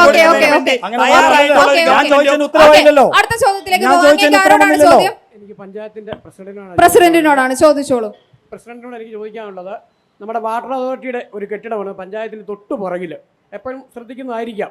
അത് ഏത് സമയവും പൊട്ടിപ്പൊളിഞ്ഞ് താഴെ വീഴുന്നൊരവസ്ഥയിലാണ് നിൽക്കുന്നത്. അതിനെക്കുറിച്ച് പ്രസിഡന്റിൻ്റെ ഭാഗത്ത് ഒരു പരാമർശം ഉണ്ടായിട്ടില്ല. അതേപോലെ തന്നെ നമ്മുടെ കമ്പാർട്ട്മെൻറ്റ് സ്റ്റേഷൻ്റെ ടാങ്ക് വർഷത്തിലൊരു 3 പ്രാവശ്യമെങ്കിലും പൊട്ടിപ്പൊളിഞ്ഞ് അത് നന്നാക്കുന്നതുമായിട്ട് ബന്ധപ്പെട്ട് നമുക്കറിയാം ജനങ്ങളുടെ പ്രാഥമിക ആവശ്യങ്ങൾ നിർവഹിക്കുന്നതിന് വേണ്ടിയിട്ട് പലരും സമീപിക്കുക. നമ്മൾ പൊറുകുന്ന മുഹീദ്ദീൻ ജുമാ മസ്ജിദ് പള്ളിയുടെ അങ്കണത്തിൽ കൊണ്ട് അവരുടെ കാര്യം സാധിച്ചു കൊടുക്കുന്ന അവസ്ഥ ഉണ്ടാകുന്നുണ്ട്. കാരണം വേറെ ഒന്നും ഇതൊരു നമ്മുടെ പഞ്ചായത്തിന്റെ പരാജയമായിട്ട് തന്നെ കാണണം. കാരണം അത് ജനങ്ങളുടെ ഏറ്റവും അത്യാവശ്യ കാര്യങ്ങളാണ്. ഇവിടെ ചർച്ച ചെയ്തതിനേക്കാളൊക്കെ നമ്മൾ പ്രാഥമികമായിട്ട് നമ്മളൊരു അംഗീകാരം കൊടുക്കേണ്ട വസ്തു അതിനാണ് എന്ന് പ്രശ്നോട് ചോദിച്ചുകൊണ്ട് 2 ചോദ്യങ്ങൾക്ക് ഒറ്റ വാക്കിൽ മറുപടി. ഒന്ന്, വാട്ടർ അതോറിറ്റിയുടെ കെട്ടിടം പണിയേണ്ട ചുമതല പഞ്ചായത്തിനല്ല. വാട്ടർ അതോറിറ്റി വേറൊരു ഡിപ്പാർട്ട്മെന്റാണ്. ആ ഡിപ്പാർട്ട്മെന്റാണ് കെട്ടിടം പണിയേണ്ട. പഞ്ചായത്തിൽ യാതൊരു അധികാരമോ അവകാശമോ കടമയോ ആ കെട്ടിടം പണിയാനായിട്ടില്ല. 2, നമ്മുടെ ബസ് സ്റ്റാൻഡ് കോംപ്ലക്സിലെ നമ്മുടെ വഴിയിടത്തിന്റെ ടാങ്കിന്റെ കാര്യമാണ്. ഞങ്ങൾ അന്തസ്സോടുകൂടി പറയുന്നു, പല പ്രാവശ്യവും നിറഞ്ഞപ്പോൾ അതിന് ശാശ്വതമായ പരിഹാരം അതിൻ്റെ ടാങ്ക് പൂർണ്ണമായിട്ടും പൊളിച്ച് എല്ലാ ന്യൂനതകളും പരിഹരിച്ച് അതിൻ്റെ പുതിയ ടാങ്ക് സ്ഥാപിച്ചു കഴിഞ്ഞു.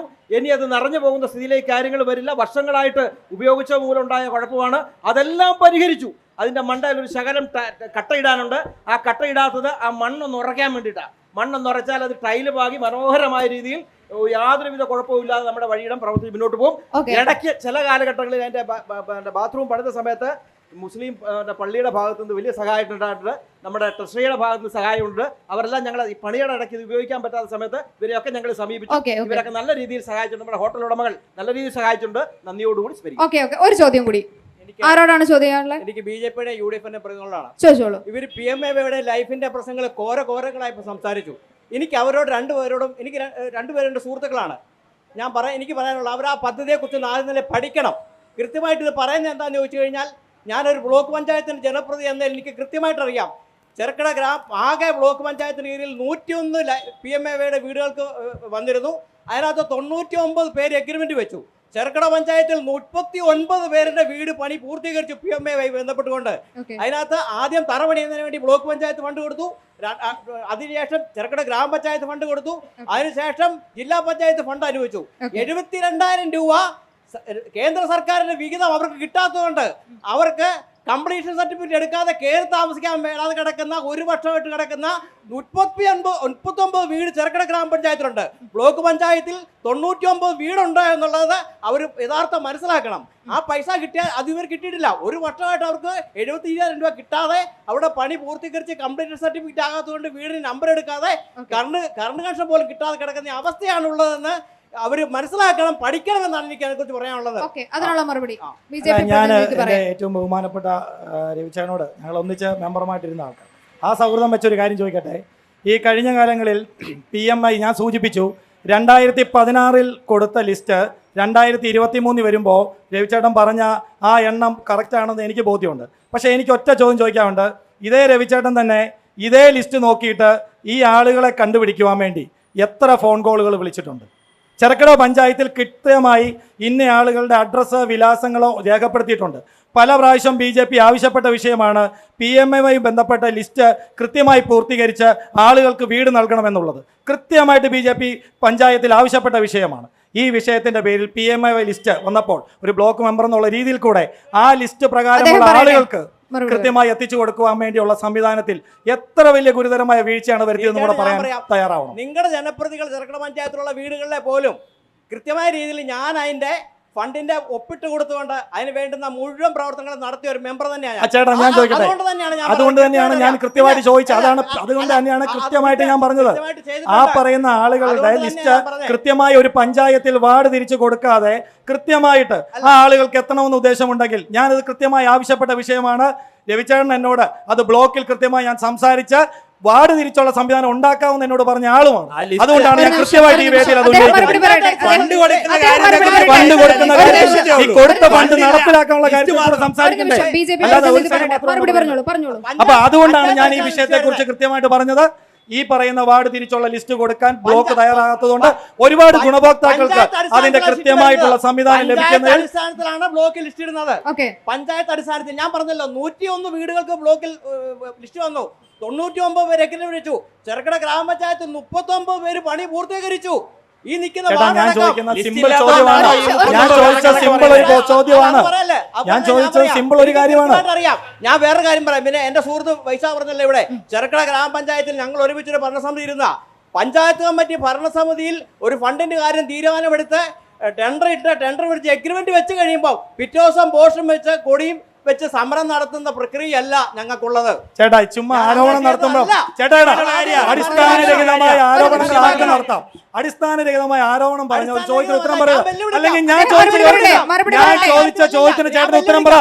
ഈ പറഞ്ഞ ബ്ലോക്ക് കൊടുത്ത ലിസ്റ്റ് ചേട്ടാ ഒറ്റ ചോദ്യം, ഒരേ ഒരു ചോദ്യം മാത്രമേ എനിക്ക് ചോദിക്കാവുള്ളൂ. ഇത്രയും പറഞ്ഞുകൊണ്ട് ഒറ്റ ചോദ്യം.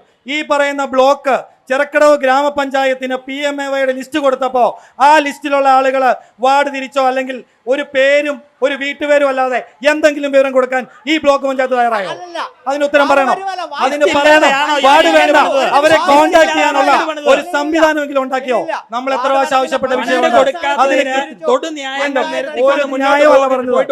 ഒരു വീട്ടുപേരും ഉണ്ടെങ്കിൽ ഒരു നിമിഷം അങ്ങയുടെ ചോദ്യം ഒന്നുകൂടെ ക്ലിയർ ആക്കൂ. ഞാൻ പറഞ്ഞല്ലോ 101 പേരുടെ ലിസ്റ്റ് വന്നു. അതിൽ 99 പേരെ അറിയിച്ചിട്ട് അത് 99 ഒരു എഗ്രിമെന്റ് വെച്ചു. 41 പേര് ചെറുകിട പഞ്ചായത്തിൽ ഉണ്ടായത് 2 പേരെ വേണ്ടെന്ന് പറഞ്ഞു പോയി. അവർക്ക് വേറെ മാർഗം കണ്ടു. 39 പേര് എഗ്രിമെന്റ് വെച്ച് വീട് പണി പൂർത്തീകരിച്ചു. അതിനകത്ത് 70,000 രൂപ കേന്ദ്ര സർക്കാരിന് ഇപ്പോഴും കിട്ടാത്തതുകൊണ്ട് അല്ല, ഞാൻ ചോദിക്കട്ടെ, അതെന്തുകൊണ്ടാണ് ഞാൻ പറഞ്ഞത്? അതെന്തുകൊണ്ടാണ് പറഞ്ഞത്? 2016 ഞാൻ പറയാം, 2016-17 കാലഘട്ടത്തിൽ കേന്ദ്രത്തിൽ നിന്ന് ഫണ്ട് ലഭിക്കാത്തത് മൂലമാണ് അവർ അവിടെ കയറി താമസിക്കാത്തത്. അതിന്റെ കൃത്യമായ കാരണമാണ് ഞാൻ പറഞ്ഞത്.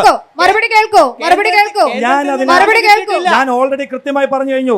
2016-17 കാലഘട്ടങ്ങളിൽ ഇവിടെ തയ്യാറാക്കി, അതായത് ഓൺലൈൻ സർവേ ആണ്, പേപ്പറിലുള്ള ആപ്ലിക്കേഷൻ അല്ല. ഏത് സ്ഥലത്താണോ നമ്മൾ വീട് വെക്കുന്നത്, അല്ലെങ്കിൽ സ്ഥലം മേടിച്ച് വീട് വെക്കുവാണെങ്കിൽ ആ പ്രോപ്പർട്ടി പോയി നിന്ന് ലൊക്കേഷൻ മാപ്പ് സഹിതം തയ്യാറാക്കി സാറ്റലൈറ്റ് വഴിയാണ് ആപ്ലിക്കേഷൻ മേക്ക് ചെയ്യുന്നത്. അങ്ങനെ 2016-17 കാലഘട്ടത്തിൽ ഉൾപ്പെടെ നമ്മൾ കൊടുത്ത ആപ്ലിക്കേഷൻ അംഗീകരിച്ച് ഈ VO മുതലുള്ള ആളുകൾ, ബ്ലോക്ക് ഡെവലപ്മെന്റ് ഓഫീസർ ഉൾപ്പെടെയുള്ള ആളുകൾ കൃത്യമായി വെരിഫൈ ചെയ്ത് കൊടുത്ത ലിസ്റ്റ്, ഈ ലിസ്റ്റ് ഇപ്പോൾ ബഹുമാനപ്പെട്ട മെമ്പർ പറഞ്ഞത് ഏത് വർഷം വന്നതാണ്? ഈ 2016-17 കൃത്യസമയത്ത് സംസ്ഥാനത്ത് നിന്നും അല്ലെങ്കിൽ നമ്മുടെ സംവിധാനത്തിൽ നിന്നും ഇത് പൂർത്തീകരിക്കാത്തത് കൊണ്ട് എന്ത് പറ്റി? അത് 2023 ഈ ലിസ്റ്റ്, അതായത് പേരും ഒരു വീട്ടുപേരും മാത്രം വെച്ച് ലിസ്റ്റ് കൊടുക്കുമ്പോൾ അതിനെങ്ങനെയാണ് ഫണ്ട് കൊടുക്കുന്നത്? അല്ലെങ്കിൽ ലഭിച്ചല്ല. ഞാൻ പറയട്ടെ, അത്രയും കാലതാമസം എടുത്തത് കൊണ്ടാണ് ചില കാര്യങ്ങളിൽ കൃത്യമായി ഒബ്ജക്ഷൻ വന്നിട്ടുള്ളത്. അല്ലാതെ ബാക്കി ഇനി ഈ കാലയളവിൽ നമ്മൾ അനുവദിച്ചു കൊടുത്തതിൽ ഇതേ ബ്ലിംബർ പറഞ്ഞതുപോലെ തന്നെ 60% ആൾക്കാർക്ക് എന്താ സംഭവിച്ചത്? അവർ വർഷങ്ങൾ കാത്തിരുന്ന ഒരു വീട് ലഭിക്കാനായിട്ട്. ഇത്ര 8-10 വർഷം ഒരു വീടിന് വേണ്ടി കാത്തിരുന്ന ആളുകളുടെ അവസ്ഥ എന്തായിരിക്കും?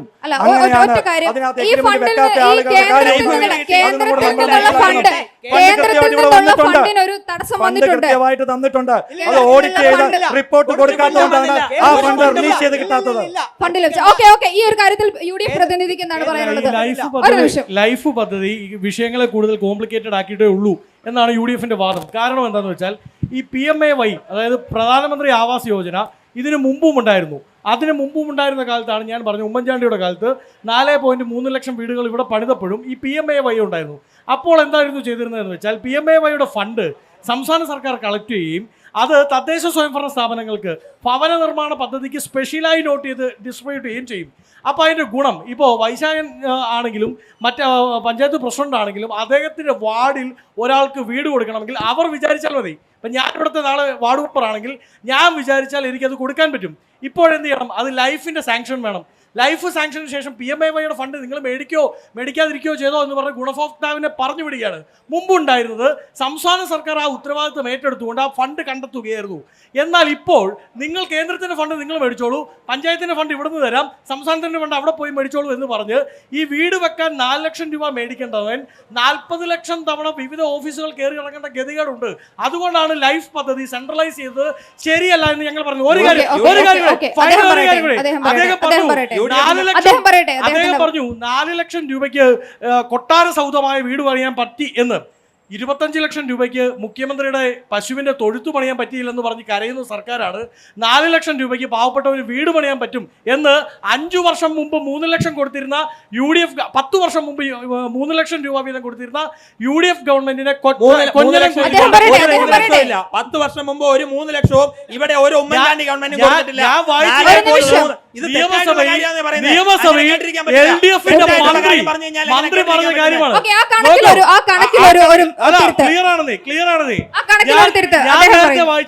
ഞാൻ നേരത്തെ വായിച്ചത് ഇവിടെ നിരവധിയായിട്ടുള്ള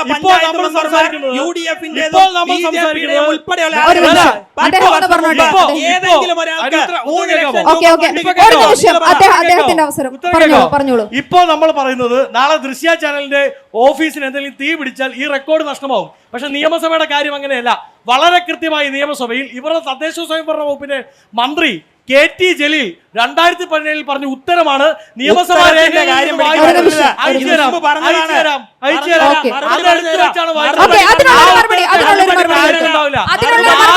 വീട് പണിതു ഉമ്മൻചാണ്ടി ഗവൺമെന്റിന്റെ മുഖത്ത് നോക്കിയിട്ടാണ് 10 വർഷം കൊണ്ട് അത് പൂർത്തീകരിക്കാൻ പറ്റാത്ത ഒരു ഗവൺമെന്റ് കൊഞ്ഞനം കുത്താൻ ഇറങ്ങിയിരിക്കുന്നത്. മറുപടിക്ക് മുമ്പ്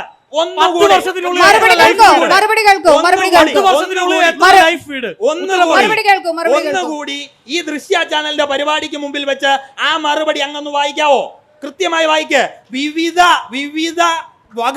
വകുപ്പുകളെയും തദ്ദേശ സ്ഥാപനങ്ങളെയും സംയോജിപ്പിച്ചുകൊണ്ട് നടത്തിയത് എന്ന് തന്നെ ആ മറുപടിയിലുണ്ട്. അതായത് പഞ്ചായത്ത് വിഹിതം, ബ്ലോക്ക് വിഹിതം, ജില്ലാ വിഹിതം, SC/ST വകുപ്പിന്റെ വിഹിതം, ഇങ്ങനെയുള്ള എല്ലാ വിഹിതങ്ങളും ചേർത്തുകൊണ്ട് മാത്രമാണ് ഈ 4.3 ലക്ഷം വീടുകൾക്ക് വേണ്ടി ഫണ്ട് അനുവദിച്ചത്. ഇവിടെ നേരെ തിരിച്ചാണ്.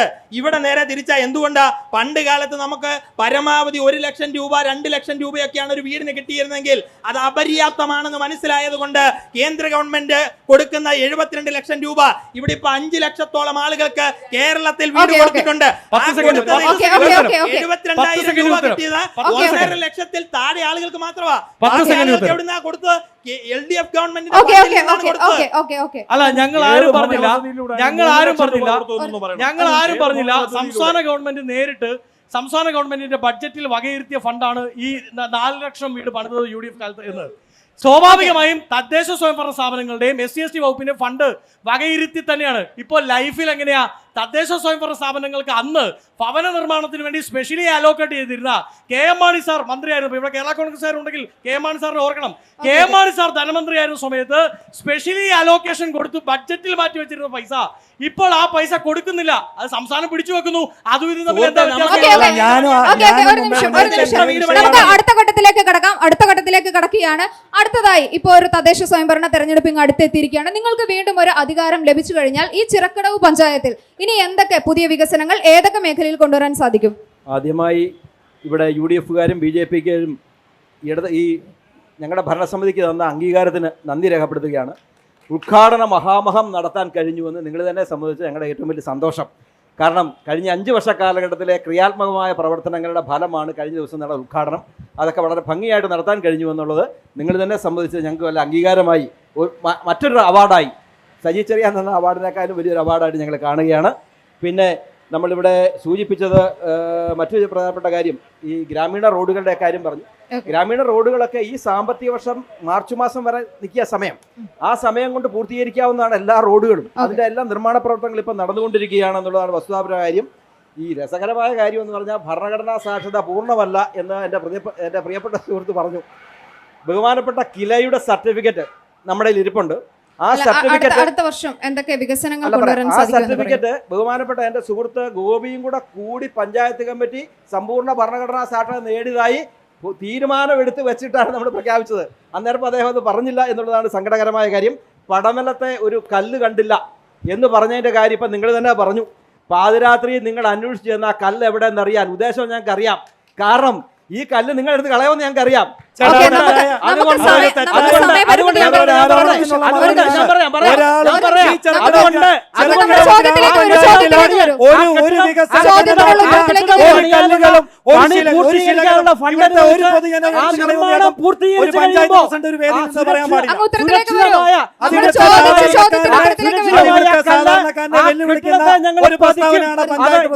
ഈ കാലഘട്ടത്തിലുള്ളതാണ്.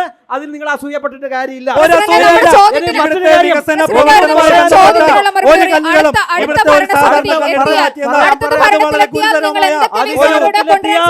അധികാരത്തിലെത്തിയാൽ 20 കോടി രൂപ ചെലവഴിച്ച് അത്യന്താധുനിക സൗകര്യത്തോടുകൂടി പണിയാൻ വേണ്ടി എല്ലാ അടിസ്ഥാന സൗകര്യങ്ങളും ഒരുങ്ങിയിരിക്കുന്ന മഹാത്മാഗാന്ധി ടൗൺ ഹാളിന്റെ സ്ഥലത്ത് അതിമനോഹരമായ ടൗൺ ഹാൾ പണി പൂർത്തീകരിക്കും. ഒരു സംശയവുമില്ല. പഞ്ചായത്തിന് സറണ്ടർ ചെയ്ത് കിട്ടിയ എല്ലാ റോഡുകൾക്കും ഫണ്ട് അനുവദിച്ചിട്ടുണ്ട്. എല്ലാ റോഡുകളും സഞ്ചാരയോഗ്യമാക്കി മാറ്റുമെന്ന് മാത്രമല്ല, ഞങ്ങൾ വികസനത്തിന് പുതിയ ദിശ തെളിയിക്കാൻ പോവുകയാണ്. അടുത്തതായി ഇവിടെ പറഞ്ഞു, വീട് മെയിൻ്റനൻസിന് ഫണ്ട് വെക്കാനുള്ള അധികാരം ഗ്രാമപഞ്ചായത്തിനുണ്ട്. ഈ 5 വർഷവും മെയിൻ്റനൻസിനുള്ള ഫണ്ട് ഞങ്ങൾ വെച്ചിട്ടുണ്ട്. ചിറക്കടവ് ഗ്രാമപഞ്ചായത്തിലെ മുഴുവൻ വീടുകളും ലൈഫിലൂടെ പണി പൂർത്തീകരിച്ചു കഴിയുമ്പോൾ അടുത്ത ഘട്ടം ഈ പഞ്ചായത്തിലെ മെയിൻ്റനൻസ് ചെയ്യാനുള്ള മുഴുവൻ വീടുകൾക്കും ഞങ്ങൾ ഫണ്ട് അനുവദിച്ചുകൊണ്ടുള്ള പദ്ധതി ആവിഷ്കരിച്ച് നടപ്പിലാക്കും. ആളുകളുടെ സാമ്പത്തിക വരുമാനം ഉറപ്പാക്കുന്നതിന് വേണ്ടിയുള്ള സ്വയം തൊഴിൽ പദ്ധതികൾ ഞങ്ങൾ നടപ്പിലാക്കും. ഇവിടെ സൂചിപ്പിച്ചു ചിപ്രോയുടെ കാര്യം മറുപടി പറയാനുണ്ട്, താലത്തിന്റെ കാര്യം മറുപടി പറയാനുണ്ട്. നമുക്ക് സമയപരിമിതി മറുപടി ചോദിച്ചു പോയാൽ മതിയോ? പ്രിയപ്പെട്ടവരെ, താലം പൊടിമിൽ യൂണിറ്റ് എന്ന് പറയുന്ന ആ സ്ഥാപനം കൊണ്ട് ഈ ഗ്രാമപഞ്ചായത്തിന് നയാ പൈസയുടെ നഷ്ടം ഉണ്ടായിട്ടില്ല. അത് കൃത്യമായിട്ടും ഒരു സൊസൈറ്റി രൂപീകരിച്ച് അവരുടെ ഫണ്ട് മാത്രം ഉപയോഗിച്ചുകൊണ്ട് പണി പൂർത്തീകരിച്ചതാണെങ്കിൽ അതുമൂലം ഗ്രാമപഞ്ചായത്തിന് സൗജന്യമായി 5 സെന്റ് സ്ഥലം ഇപ്പൊ കിട്ടിയിട്ടുണ്ടെന്നുള്ള വിവരവും കൂടെ നിങ്ങളെ അറിയിക്കുകയാണ്. ടൂറിസം മേഖലയിൽ എന്തൊക്കെ വികസനം കൊണ്ടുവരാൻ സാധിക്കും? ടൂറിസം മേഖലയിൽ കൃത്യമായ അഭിപ്രായം ഞങ്ങൾ രേഖപ്പെടുത്തിയിട്ടുണ്ട്. ചിറക്കടവ് ഗ്രാമപഞ്ചായത്തിന്റെ ഏറ്റവും വലിയ പ്രശ്നം സ്വന്തമായി ഭൂമിയില്ല എന്നുള്ളതാണ്. അതുകൊണ്ട് ബഹുമാനപ്പെട്ട സംസ്ഥാന ഗവൺമെന്റിന്റെ മുന്നിൽ ചിറക്കടവ് ഗ്രാമപഞ്ചായത്തിന്റെ പ്രതിനിധി എന്ന രീതിയിൽ ഞാൻ മുന്നോട്ട് വെച്ചിട്ടുള്ള നിർദ്ദേശം, ചിറക്കടവ് ഗ്രാമപഞ്ചായത്തിൽ ടൂറിസം വികസനവുമായി ബന്ധപ്പെട്ട് സ്വകാര്യ ഭൂമികൾ ലോങ് ലീസിനെടുക്കുവാനുള്ള പ്രത്യേക അനുവാദം തരണം എന്ന് കൃത്യമായിട്ടുള്ള നിർദ്ദേശം ഞങ്ങൾ അഭിപ്രായം മുന്നോട്ട് വെച്ചിട്ടുണ്ട്. അനുഭാവപൂർവ്വം അത് പരിഗണിക്കും എന്ന് ബഹുമാനപ്പെട്ട ഇടതുപക്ഷ ജനാധിപത്യ മുന്നണി ഗവൺമെന്റ് പറഞ്ഞിട്ടുണ്ട്. അത് സാക്ഷാത്കരിക്കുകയാണെങ്കിൽ ഞങ്ങൾ ചേപ്പുംപാറയിലെ പൊതുകുളമടക്കം അവിടുത്തെ പാറമടയടക്കം അതിൻ്റെ ഉടമസ്ഥനുമായിട്ട് ഞങ്ങൾ സംസാരിച്ചിട്ടുണ്ട്. ലോങ് ലീസിനെടുത്ത് അതിമനോഹരമായ രീതിയിൽ അവിടെ പാർക്കിംഗ് സൗകര്യമടക്കം ബോട്ടിംഗ് അടക്കം പണിയുന്ന ടൂറിസം മേഖലയുടെ പുതിയ വികസന സാധ്യതകൾ ഞങ്ങൾ ആവിഷ്കരിക്കാൻ വേണ്ടി പോകുന്നു.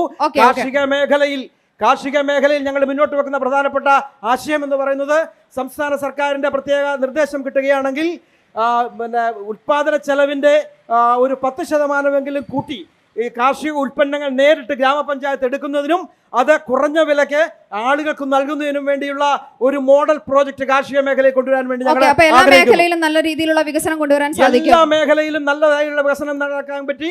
അതുകൊണ്ടാണ് പ്രതിപക്ഷത്തിന് യാതൊരുവിധ പ്രക്ഷോഭ സമരങ്ങളിലേക്കും വരേണ്ടി വന്നിട്ടില്ല. എൻ്റെ പ്രിയപ്പെട്ട സഹോദരന്മാരെ, ഞാൻ അവരെ വലിയ സ്നേഹത്തോടു കൂടി സ്മരിക്കുന്നു. എന്നോടൊപ്പം എല്ലാ കാര്യം അവർക്ക് അഭിപ്രായമുള്ളവരാണ്, അഭിപ്രായമില്ലാത്തവരാണെന്നില്ല. അവരുടെ അഭിപ്രായം മാനിക്കാൻ വേണ്ടി ഈ ഗ്രാമപഞ്ചായത്ത് ഭരണസമിതി തയ്യാറാവുകയും യോജിച്ച തീരുമാനത്തോടുകൂടി മാതൃകാപരമായി നാളെ വരുന്ന പഞ്ചായത്ത് ഭരണസമിതിക്കും അനുകരിക്കാവുന്ന ഒരു ജനാധിപത്യ മോഡൽ ഈ ഭരണസമിതിക്ക് സമ്മാനിക്കാൻ വേണ്ടി. അടുത്ത പ്രതിപക്ഷ നേതാവിലേക്ക് കടക്കുകയാണ്. അടുത്ത നിങ്ങൾ അധികാരത്തിലെത്തിയാൽ, ഈ അടുത്ത 5 വർഷം നിങ്ങൾ അധികാരത്തിലെത്തിക്കഴിഞ്ഞാൽ എന്തൊക്കെ വികസനങ്ങൾ ചിറക്കടവ് പഞ്ചായത്തിനായിട്ട് കൊണ്ടുവരാൻ സാധിക്കും? ഇവിടെ അവകാശവാദങ്ങളൊക്കെ പറഞ്ഞതുപോലെയല്ല, ഗ്രാമീണ മേഖലയ്ക്ക് കുറെ കൂടെ ശ്രദ്ധ കൊടുക്കേണ്ടതുണ്ട്. അപ്പൊ നിലവിലുള്ള പോരായ്മകളെല്ലാം പരിഹരിച്ച് ഗ്രാമീണ മേഖല നല്ല രീതിയിൽ മുന്നോട്ട് പോകും. ടൗണ് ഗതാഗത കുരുക്കുകളാൽ പല സമയങ്ങളിലും വീർപ്പുമുട്ടുന്നുണ്ട്. അതിന് കൃത്യമായ ഒരു ശാശ്വത പരിഹാരം NDA അധികാരത്തിൽ ഉണ്ടായാൽ എത്തുമെന്ന് ഞാനിവിടെ ഉറപ്പ് തരികയാണ്. ടൗൺ ഹാള് നമുക്ക് നല്ല രീതിയിൽ വരുമാനം ഉണ്ടാക്കാൻ കഴിയുന്ന ടൗൺ ഹാൾ നവീകരിച്ച് വലിയ രീതിയിൽ ആധുനിക രീതിയിലുള്ള ഒരു സംവിധാനം ഉണ്ടാക്കുമെന്ന് ഉറപ്പ് നൽകുകയാണ്. പിന്നെ ഇവിടെ ബഹുമാന്യനായ പഞ്ചായത്ത് പ്രസിഡന്റ് പറഞ്ഞു, താലം പദ്ധതിയിൽ പഞ്ചായത്തിന് നഷ്ടമുണ്ടായിട്ടില്ലെന്ന്.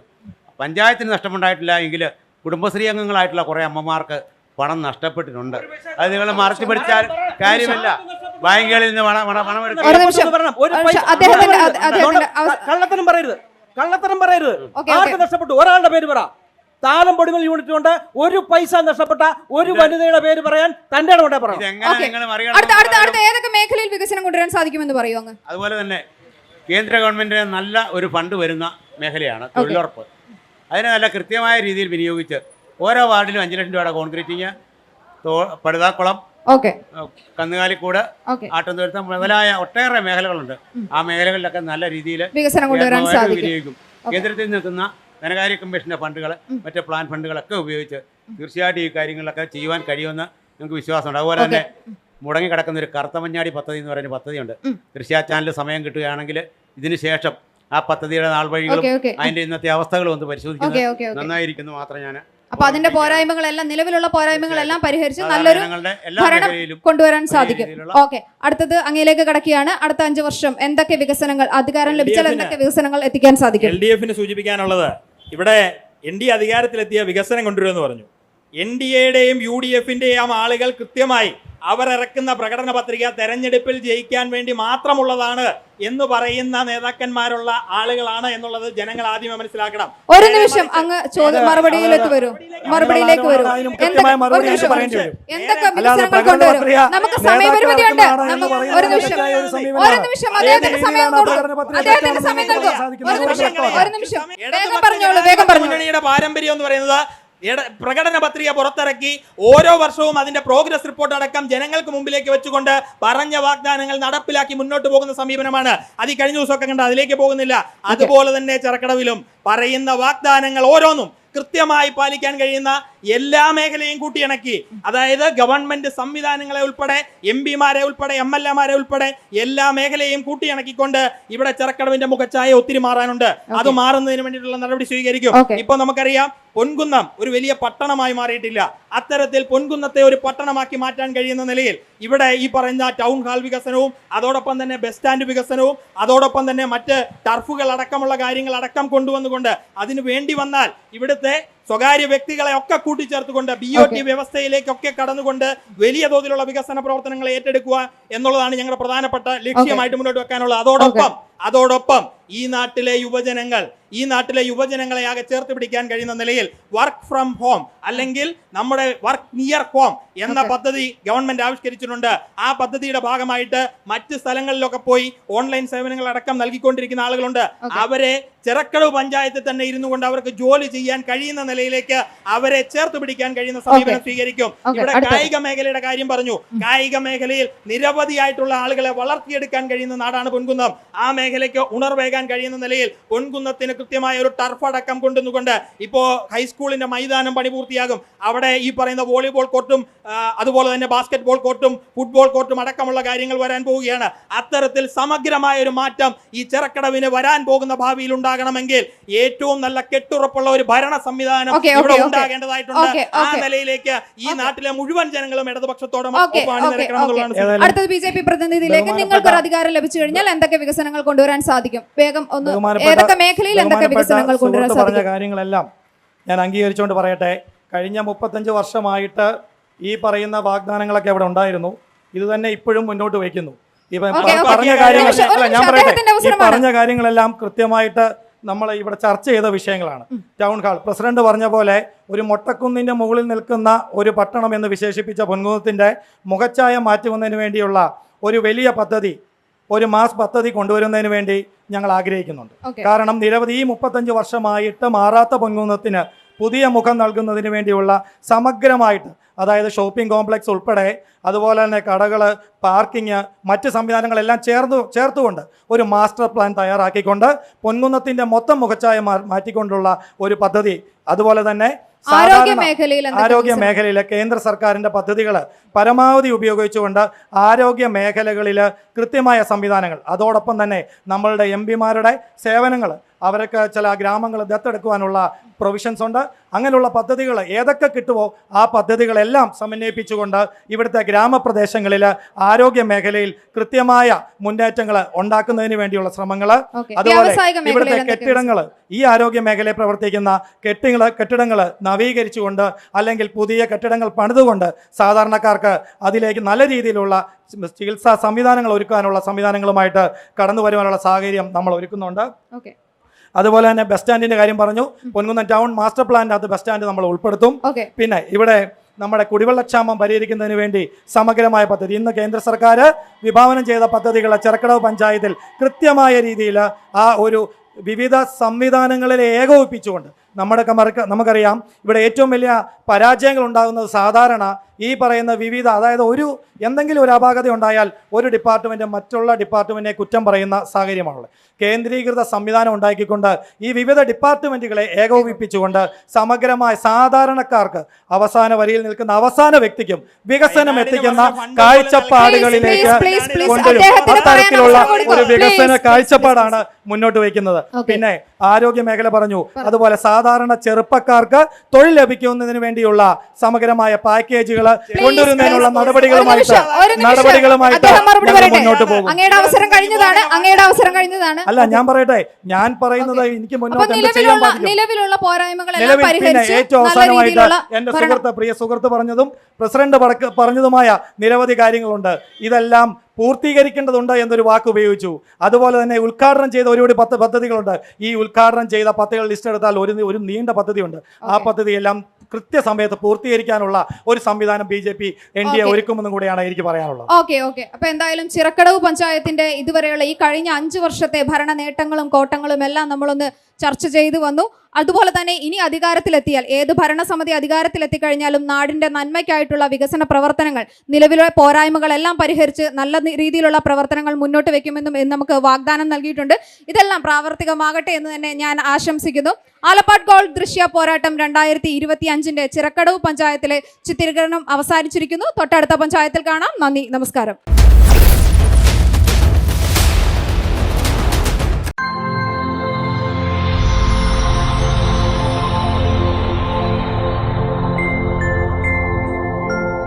ദൃശ്യ പോരാട്ടം 2025 നിങ്ങൾക്കായി അവതരിപ്പിച്ചത് Alappad gold, Pala, Mundakkayam, Karukachal. Co sponsored by Mary Queens hospital, 26 mile, Kanjirappally.